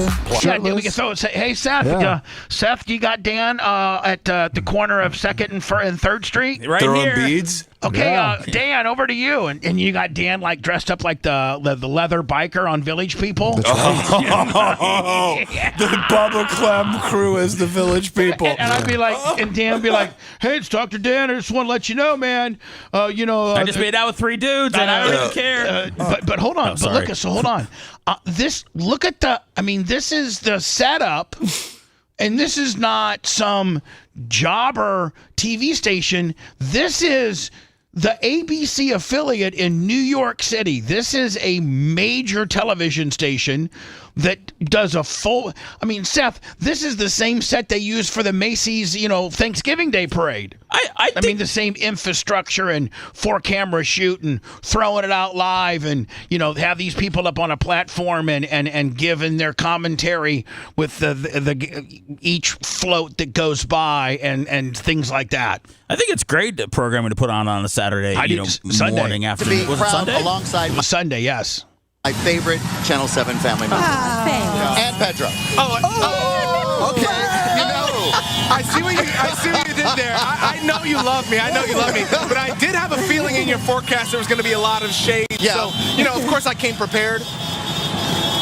Almost prepared. Almost prepared. So Bud is there. Jason Rodman and Caden Rodman are also on board that float. And they have like a little background on each float. You know, and they get all the floats turn in their little one sheet card so that the people from the commentators have, you know, a little background as they're showing the Rise Up float. They were like, ladies and gentlemen, coming up next is the Rise Up float. Rise up in pride and protest. This float is generated by blah blah blah blah blah blah. Like they're gonna have some young members on there represent the LGBT. And it's so important that young people see representation. They see a float like that. They know there's outreach for them. They know they're part of a community. If they are still struggling or they're not accepted by their family, there's so many. Now, I want this guy on my float right here. Look at this dude. Yeah, he looks like he's wearing down, I think I may be taking the kids off my float. This guy doesn't have the parade stamina. And what did this girl use? Like her mom and dad's two Del Monte T-bone. Doesn't that look like the styrofoam they put meat in? Yeah, tray. Doesn't it? Yes. Her dad was grilling 2 T-bones, and she said, "Dad, can I borrow the styrofoam?" That can help the young people be comfortable and feel accepted, and even speak to family members who are not able to deal with them. Let's talk about some of the people on this float right here. I love that. Nikki Jackson's there. Nicole Rodriguez. Transformative schools, which we're going to go into depth a little bit more with. This is Seth right here. Seth's right up here. Look. What? Just a bit that they're on the float. That's Seth. Ryan Molina. I mean, the list goes on and on of all the people who want to come out there. And as you see there on his shirt, there's a lot of humanity. I mean, and the thing is that I don't know who's gay and who's a straight supporter of the gays out there. I mean, if you're going to meet somebody, but hold on, good luck. This would be like if we threw it to Dan. So so. Crespo, she is one of our. She's the 20. That guy has way too much clothes. Dan would not have that much clothes on. I haven't seen him yet. We haven't seen him. Riding down the route in style. Don't forget, Dan's going to be our roving reporter, Jay. That's right. He's going to be our guy on the streets. He's going to be dressed up in his Village People biker outfit. And we might ask him to grow a mustache for the event. And Dan's going to be our roving reporter. And I know that they throw it to the roving reporter right now. Watch. In a different Mercedes-Benz, starting with Elisa. Well, that's a She's riding in a 2024 Mercedes-Benz. How do you know this? Look at that thing. He knows his gold version. He knows his Sadie. Sam knows his Sadies. By the way, Dan would be considered a daddy, I think, in the gay world. Sure. Yes, he would. You're like, Seth, we're going to throw it over to Daddy Dan. Daddy Dan. Seth, what's Daddy Dan got on store for us? He is surrounded by 47 twinks right now. I can't even get to him. There's pandemonium. Really? Are the Bears ever coming? Or the Bears don't want the daddy. Oh, okay. Danny would be swamped. Oh, come on, because you can't miss that. All you got to look. Daddy Dan. And then it could be Bear Lummy, couldn't it? Yeah. Seth, what after Dan, who are we throwing it to? I used to be called a wolf, but I think I'd be a bear. Okay. Seth, I thought you were going to be up on the main host. You're my co-host. We're up on those flower platforms, and Bear, Lummy, and Daddy Dan are our roving reporters. Okay, we're up on the main stage. Okay, and we're throwing it to Daddy Dan and Bear Lummy. Look at the emblem there. David, are you down there, my friend? Here we go. Listen, did he said, "Are you down here, my?" Are you right there? I am here. This is Dan. Hi, love. What's going on? I am on the route. Look, him. Oh yeah. Look at him. David Carella, him. Let me throw it to you. Hey, love. Hey, Dan, let me throw it over to you, love. Are you doing okay? Yes, I am. As a matter of fact, hold on. I'm going to interview now. So, David Carrera, him. He's going to interview and see Dan's Dan's quick and he doesn't get wore out, so he could walk beside a car that was going 1 mile an hour, not get all tuckered out. One of my friends, the incredible Miss DJ Lita Bradford, my baby, happy Pride, honey. Yeah, listen, happy. So Seth, what's in his hand? It does confetti. Like confetti. Happy, and he calls her honey. Watch. What? We have been celebrating Pride together. 9 years, me and this lady. Of all these prides that we've celebrated together, what's one special moment you remember? It's right here, this moment, and also just where we are. You can't make this. Lena Bradford. She goes by a she, her, and she's the 2025 Grand Marshal, ladies and gentlemen. Here, sweetheart. We are Was she a everything. man? And what does it feel like for you to be Grand Marshal? It feels surreal because you know that moment. A what, You know jockey? that moment. You brought that moment to me. You look fantastic, by the way. Get that C You on there. always look Moment to me. So just being a New Yorker and doing all that I do to feel recognized by my community, and how you told me that the community is the one that votes you in. That's the shit. I'm sorry. Now, listen, there are a lot of queer people, and black trans women especially, who are looking to you today. What message do you have for them? You will never, ever be erased, darling. Stick with your people. You got this. We are this. That's right.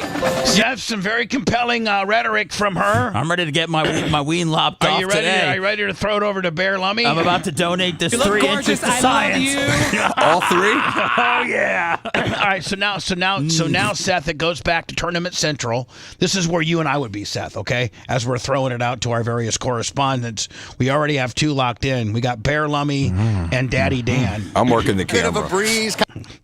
Kind of trickling around, and the sweat hasn't started yet, but we've got a couple of more hours. I got you. No, it's nice. Yeah. It's not as humid, right? Last year it was humid, it was muggy. This feels pretty good. Yeah, it's not bad at all. Pretty good. I like I don't know. it. I'm wearing denim. I think it's pretty hot. Yeah.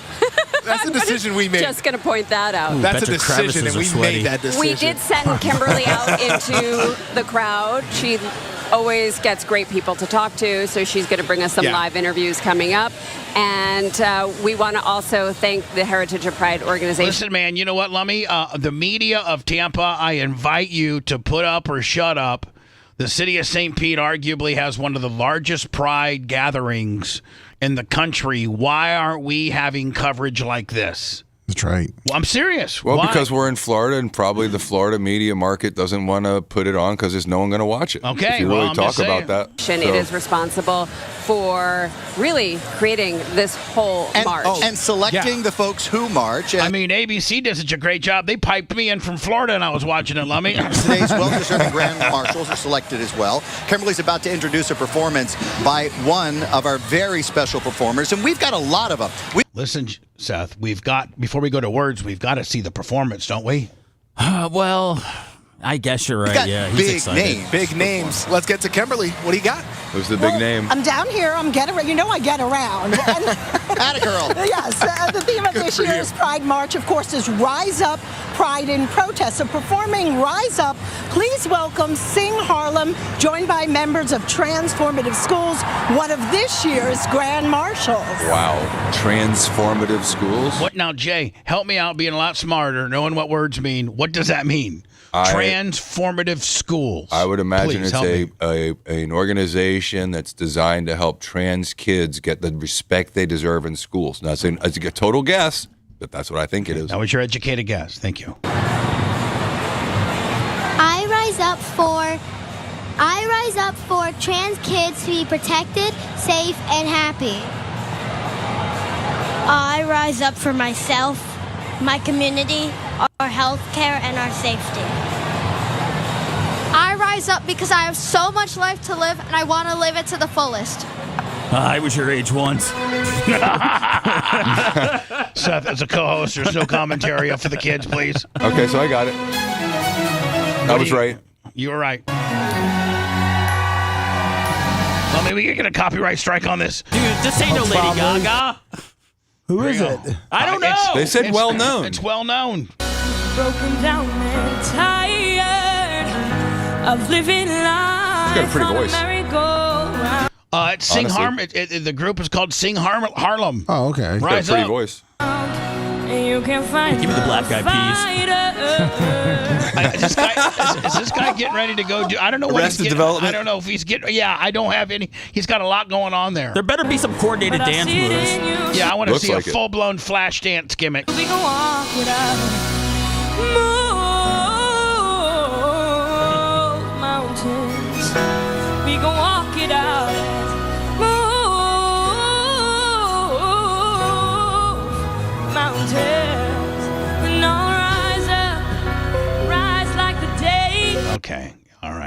got a good following on YouTube. That was the. We need a banger, Lummy. I mean, that's a ballad. That man. was the New York one, Lummy. Let's dive into the San Fran one next, okay? Sounds good. If you want 24/7 on-demand Bubba and the crew, go to BubbaArmyHQ.com. Right now. The Bubba the Love Sponge show will be back after this.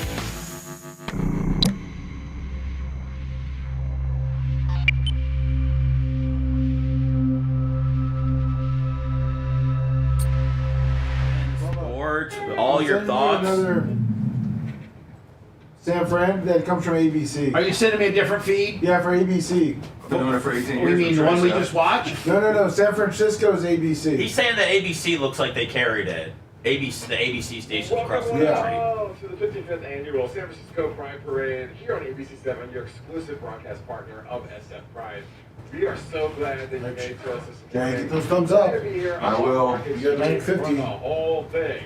The time. You guys can't leave me hanging. 9:44. Together as people. Let's get them up, everybody. Because there's so many people out there that want to divide us. So it's so important, so powerful. And just to bring it back to Bubba's interpretation of the Supreme Court, he was absolutely right. It was a Tennessee ban on gender-affirming care for minors. That's it. There's no attack on transgender people. It's about parental rights. Okay.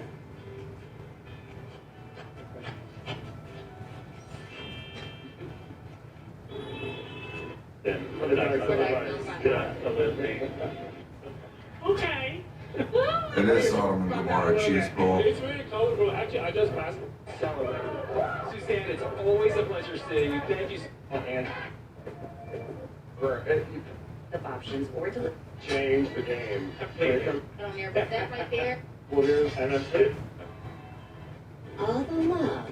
Ready. Cross-platform. You can see the known as the SF. Ring it with lowriders. Yeah, I'm 55. What was the parades like 40 years ago? Well, it was 1770. It was 1976, and so we were doing the bicentennial. There were American parades all over the place. You see a camera, you catch 1976. 1975 was preparing for it all. Which should make them.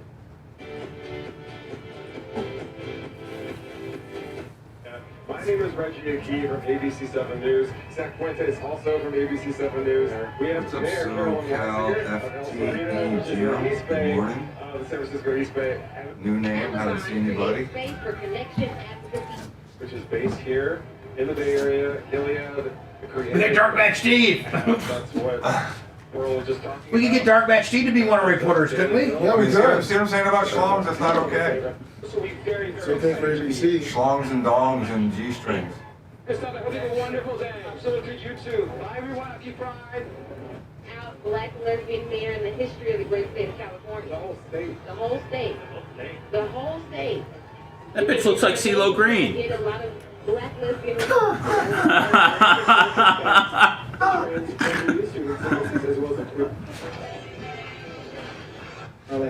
my goodness. What's up, Parmesan? How you doing, buddy?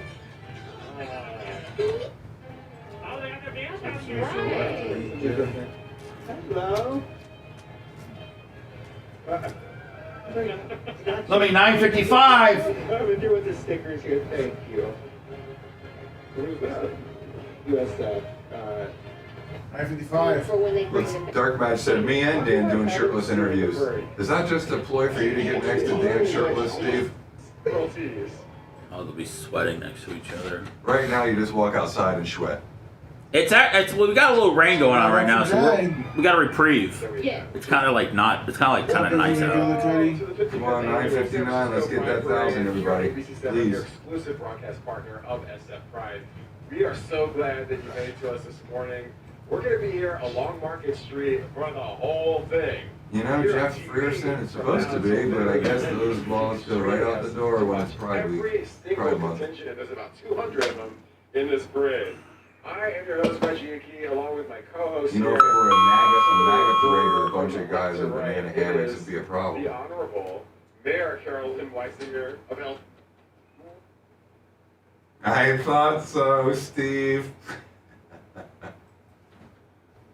What up, Miss Thomason? I see you, buddy. Right through you. Yeah. 444 Network. Gruber Festival. That's the comment of the day. Simply Seraph. That's funny. Or, Come on, Steve I need some Jefferson. thumbs up. I need like 35 thumbs up from Come my on, guys, YouTubers. 35 and 30, 35 and 29. Joe Exotic brings them. And now we're out in the cold looking for 45 thumbs. Joe Exotic's done, Lummy.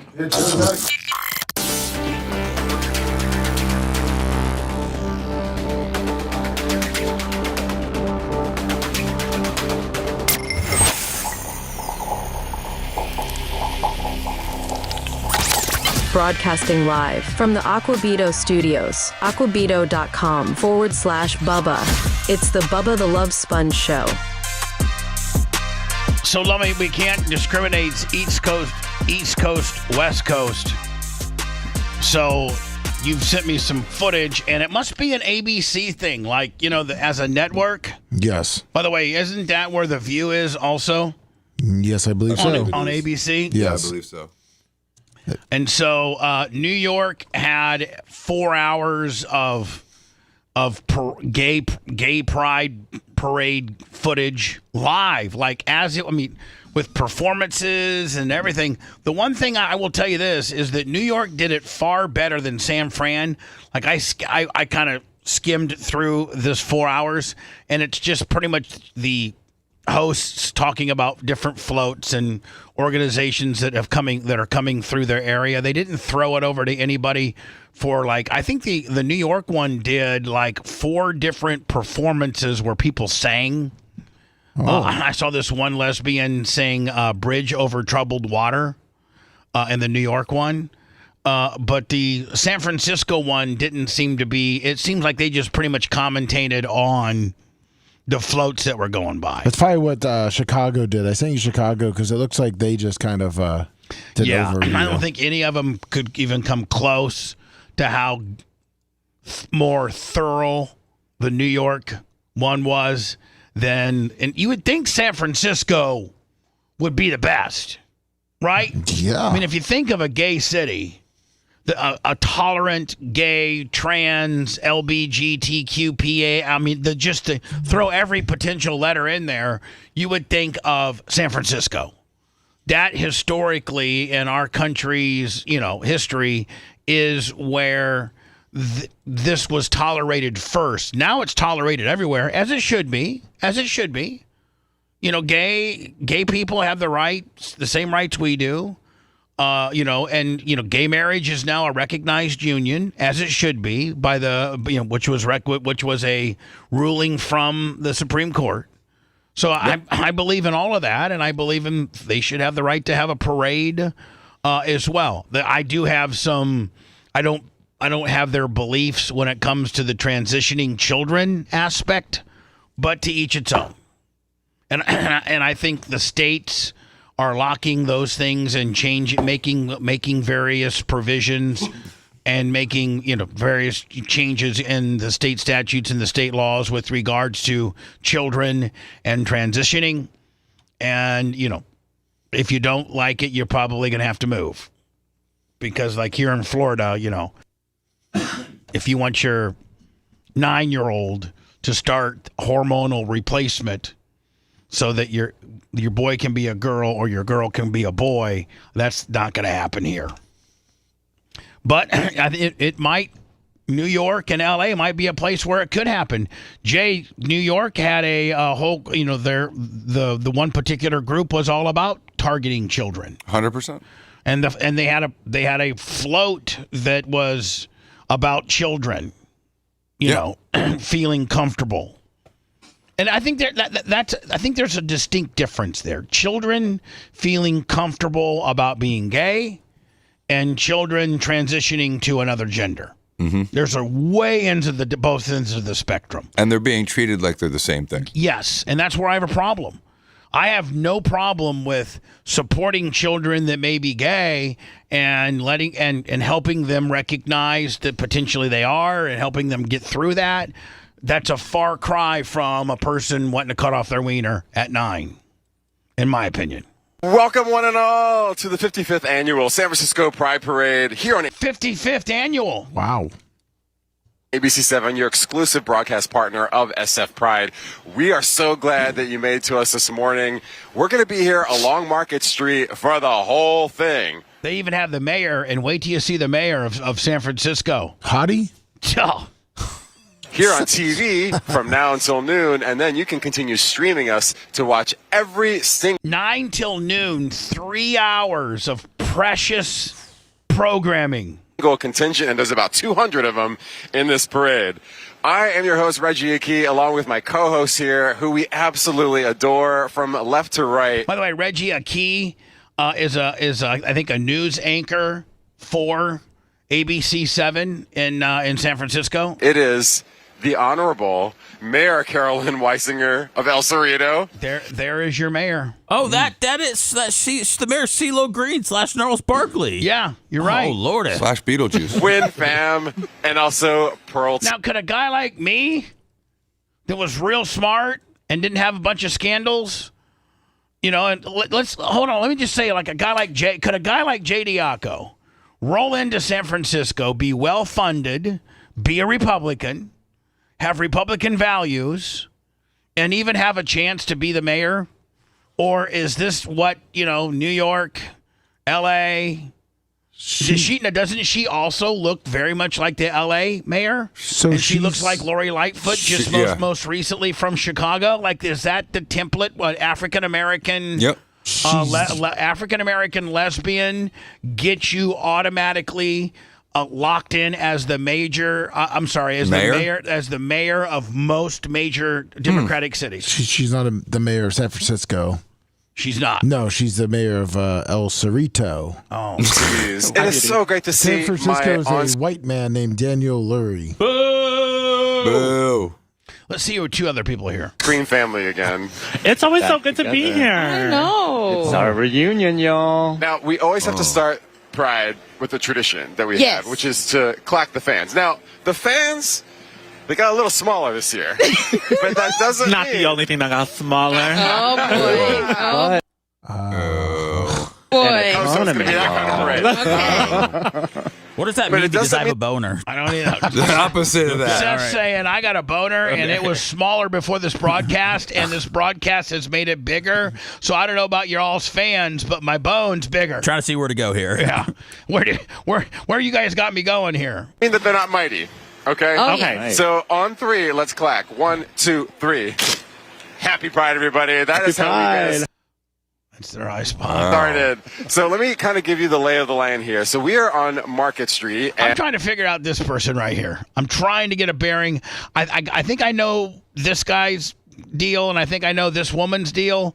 I can't quite figure out these two. I gotta figure out what they got going on. And the parade starts basically where the ferry building is, and it goes all the way down to Civic Center. And once the parade gets to Civic Center, well, that's where another whole party begins. So if you're coming down today to see us and to see the parade, you can go there and enjoy free entertainment all afternoon long. There's the map right there that shows you how this parade is going to be going, and the celebration area is what I'm talking about over at Civic Center. Now, it isn't just us who are on screen today. We also have our very good friends. I think I got some roving reporters. Drew Tuma and Zach Fuentes. They're going to be along the parade. Drew and Zach. Oh. We're talking to all the folks on these contingents and talking to some of the famous people who are here as a part of the parade today. And we'll be checking in with them throughout the morning and the afternoon. Just here's the one thing I have to say, and I don't hope it comes across wrong. Just thank God nothing happened at either one of these or any gay pride celebration. Thank God people just let these people do their thing, live their life, let them have their parade, and thank God there wasn't an act of violence in any way, shape, or form that is associated with any party or party affiliation or group or anything like that. A couple white trash hillbillies with a Confederate flag that ran over somebody. It's just thank God people let these people do their thing, because that would be just horrible. That's America. Yeah, that would, and this really is America, allowing people that you may not sexually align with, but to have their celebration. There's some things within their beliefs that we don't believe in, collectively here as the show, but it doesn't make us want to hate these people. It doesn't make us want to hurt these people. It doesn't want to make us take their First Amendment right of celebration and protest in some instances. And I don't know that we commend ourselves enough as Americans when we do something right. And allowing these people to have their celebrations, although it might not be your cup of tea, it's theirs. And I'm proud that nothing happened. Yeah, and I'm proud that that this is their right to do it in this country, just like everyone else has a right to, be proud of whatever they want to be proud about and to shout it from the mountaintops. It's fine. As much as you enjoyed that Philadelphia Eagle ticker tape parade in Philadelphia. Yep. Which these people probably didn't really care about, they have the right to have their gay pride parade and that you don't care about. And you let them do their thing, they let you do yours. I'm just really, really glad nothing happened. And I'm proud of us that maybe we're becoming more tolerant and letting people do their own thing. And even though you may not agree with what they are doing, or how they skew sexually, I'm proud of people allowing them to express themselves because that's what it's all about. I got to do words, and are we going to hit a G-ball? Oh, we already hit a G-ball. Yeah, we hit a G-ball. We hit a G-ball. We'll go ahead and close the show next when we get back. Want to listen to the show on demand and on the go? Enlist today at BubbaArmyHQ.com. Sign up and start listening. The Bubba the Love Sponge Show will be back after this.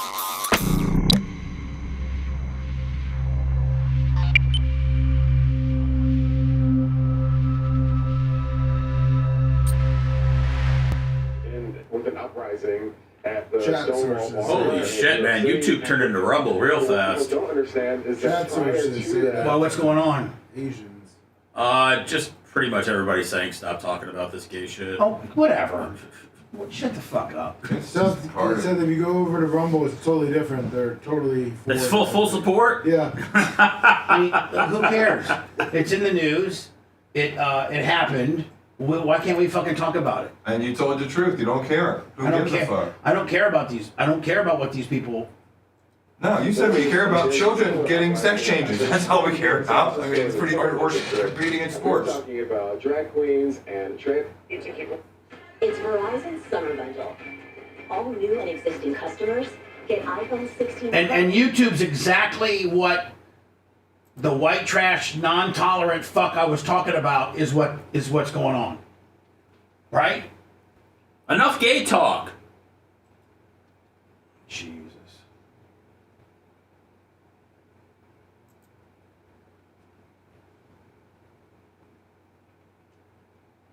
There's only one topic people don't complain about. What's that? Politics.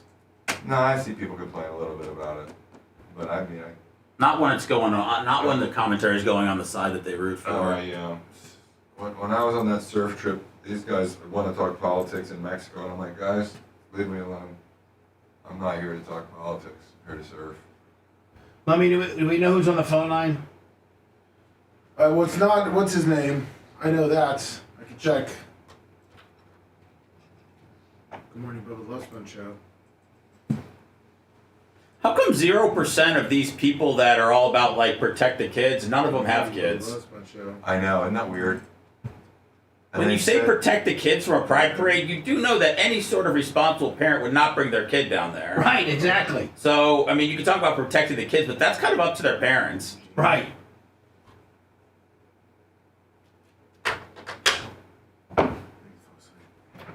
You know what? I never had kids, but I've watched the news for 57 years, okay? And I know we got to protect them. How many years? 57 years I've watched the news. That's 90% of the people at the protest, Seth. Some of my best friends are kids, okay? I know. I have friends with kids. Yeah. I know about kids. Okay. Yeah, my daughter saw the parade. She's gay as fuck now. Just after seeing it yesterday. She's already got 3 girlfriends. Gay as fuck, man. I said, I must protect you. She goes, you can't. I'm gay. You showed me the parade and I'm gay. I said, no. No, Sammy, no. But then I said, yes. Yes. Being gay, for your daughter being gay, it may not be a bad thing. Yes. I'd rather have a girl roll up on her than a fucking 6'4" fucking football player. Rube Goldberg, 2469. Good morning. Let me do the Rays come home?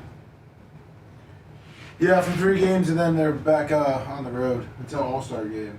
They got the A's today, tomorrow, and Wednesday. They got the A's. Then they go out to Minnesota. You're all good, Robbie. Anybody that's anybody living. And then the Tigers. You're good, Robbie. That's you, Bars. They turned game the last 15 minutes. And then they don't have another home game until. Oh, never mind. Well, they got the All-Star break. Isn't it? You want to win? You want to be 50 games before the All-Star? Yeah. But we're at 48 right now, aren't we? Yeah. So I mean, we're a little ahead of schedule with the 3.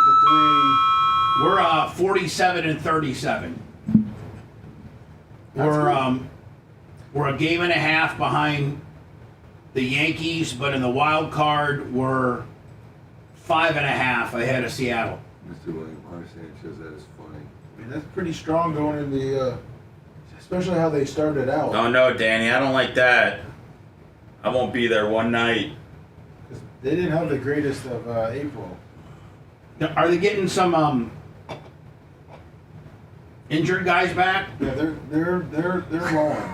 Bubba Rainbow. They have too many players. I can see them being pretty. I can see them being active during the trade deadline. Too much pitching? Yeah, and a little too much hitting in the minors. Me too, bro.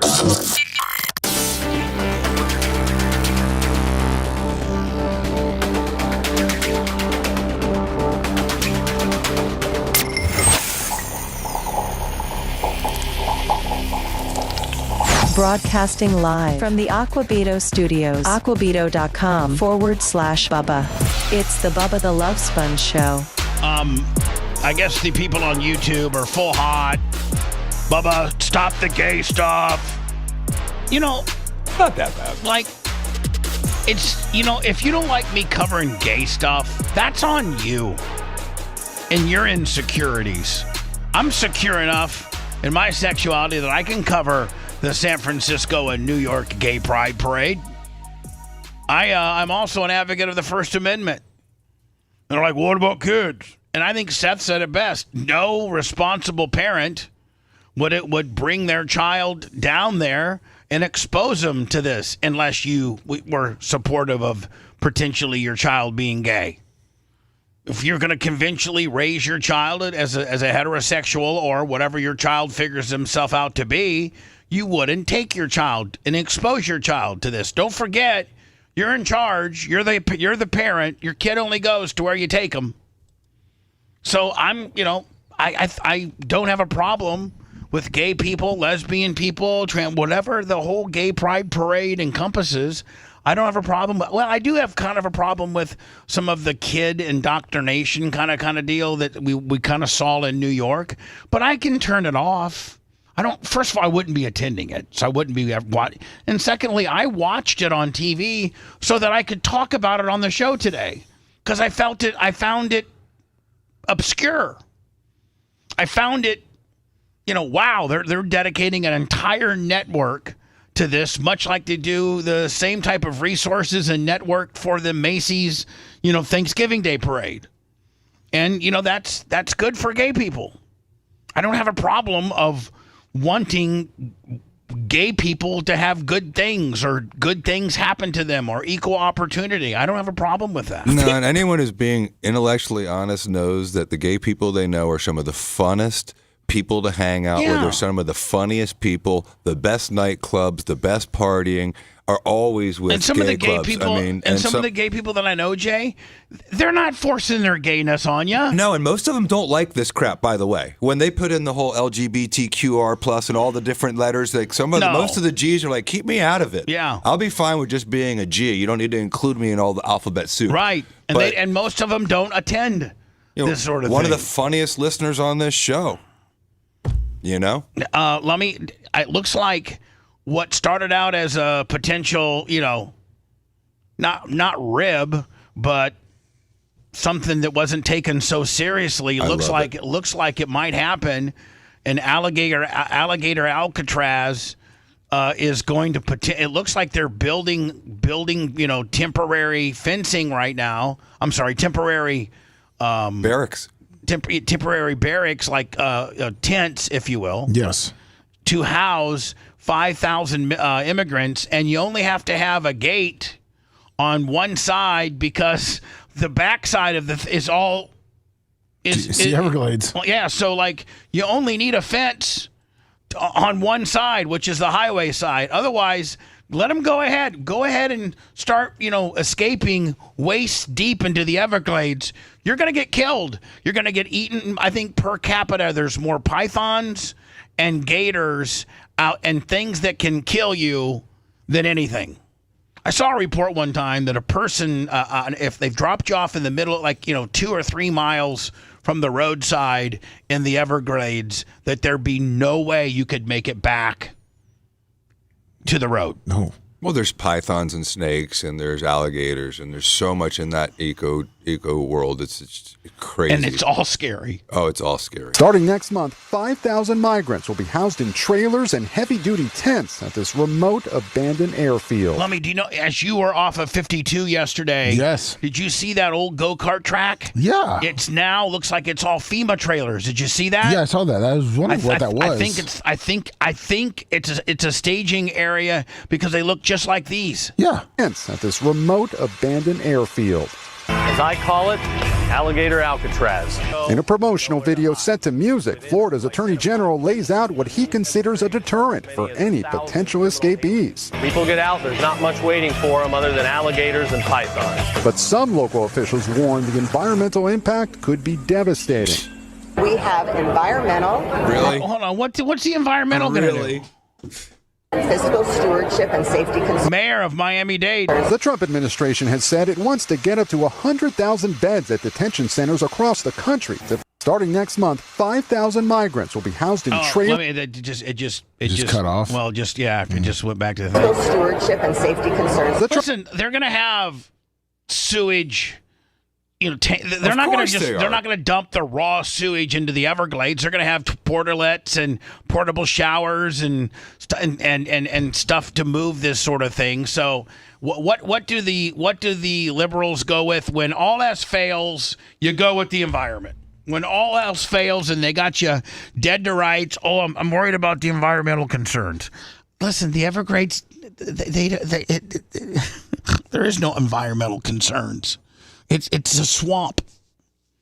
And DeSantis goes, it's not going to do anything to the environment. It's already been built. It's a little used runway. It will not harm the environment. It's necessary to support immigration enforcement. This was already built. We're not adding anything. It's opposed by people against deportation. The only thing we're adding is temporary tents and trailers that we can pull out of there at a moment's notice. Yep. We're using government property we already own. Unless, I guess people breathing takes oxygen away from the gators. I don't know. I mean, it looks like there's enough green space down there that the photosynthesis that we need to clean to clean the air looks like it's we got that to me looks like a buffet of photosynthesis, right? All the green. I mean, there's more green down there than there's anywhere in probably America. How big it? Hey Alexa, good morning, Alexa. I'm not quite sure how to help you with that. Hey, Alexa, how big are the Florida Everglades? From Wikipedia.org. Everglades National Park covers 1,508,976 acres, 2,357.8 square miles. 257 square miles. And they're worried about a landing strip. And they're worried about an airport landing strip with, some immigrants. I'd say this is an ingenious idea. In fact, I would start emptying our jails and start sending them down there. That'll toughen you right on up, right? Especially when a hurricane comes through. We'll do the uncensored show. I don't know, Lummy. You want to call it 20, 15, 20? We can do 20. 20 good. 20 would be good to get it out? Yes, sir. All right. Seth, you're good with 20? Yep. Fantastic. Jay, tomorrow? Yes, sir. Fantastic. Thank you.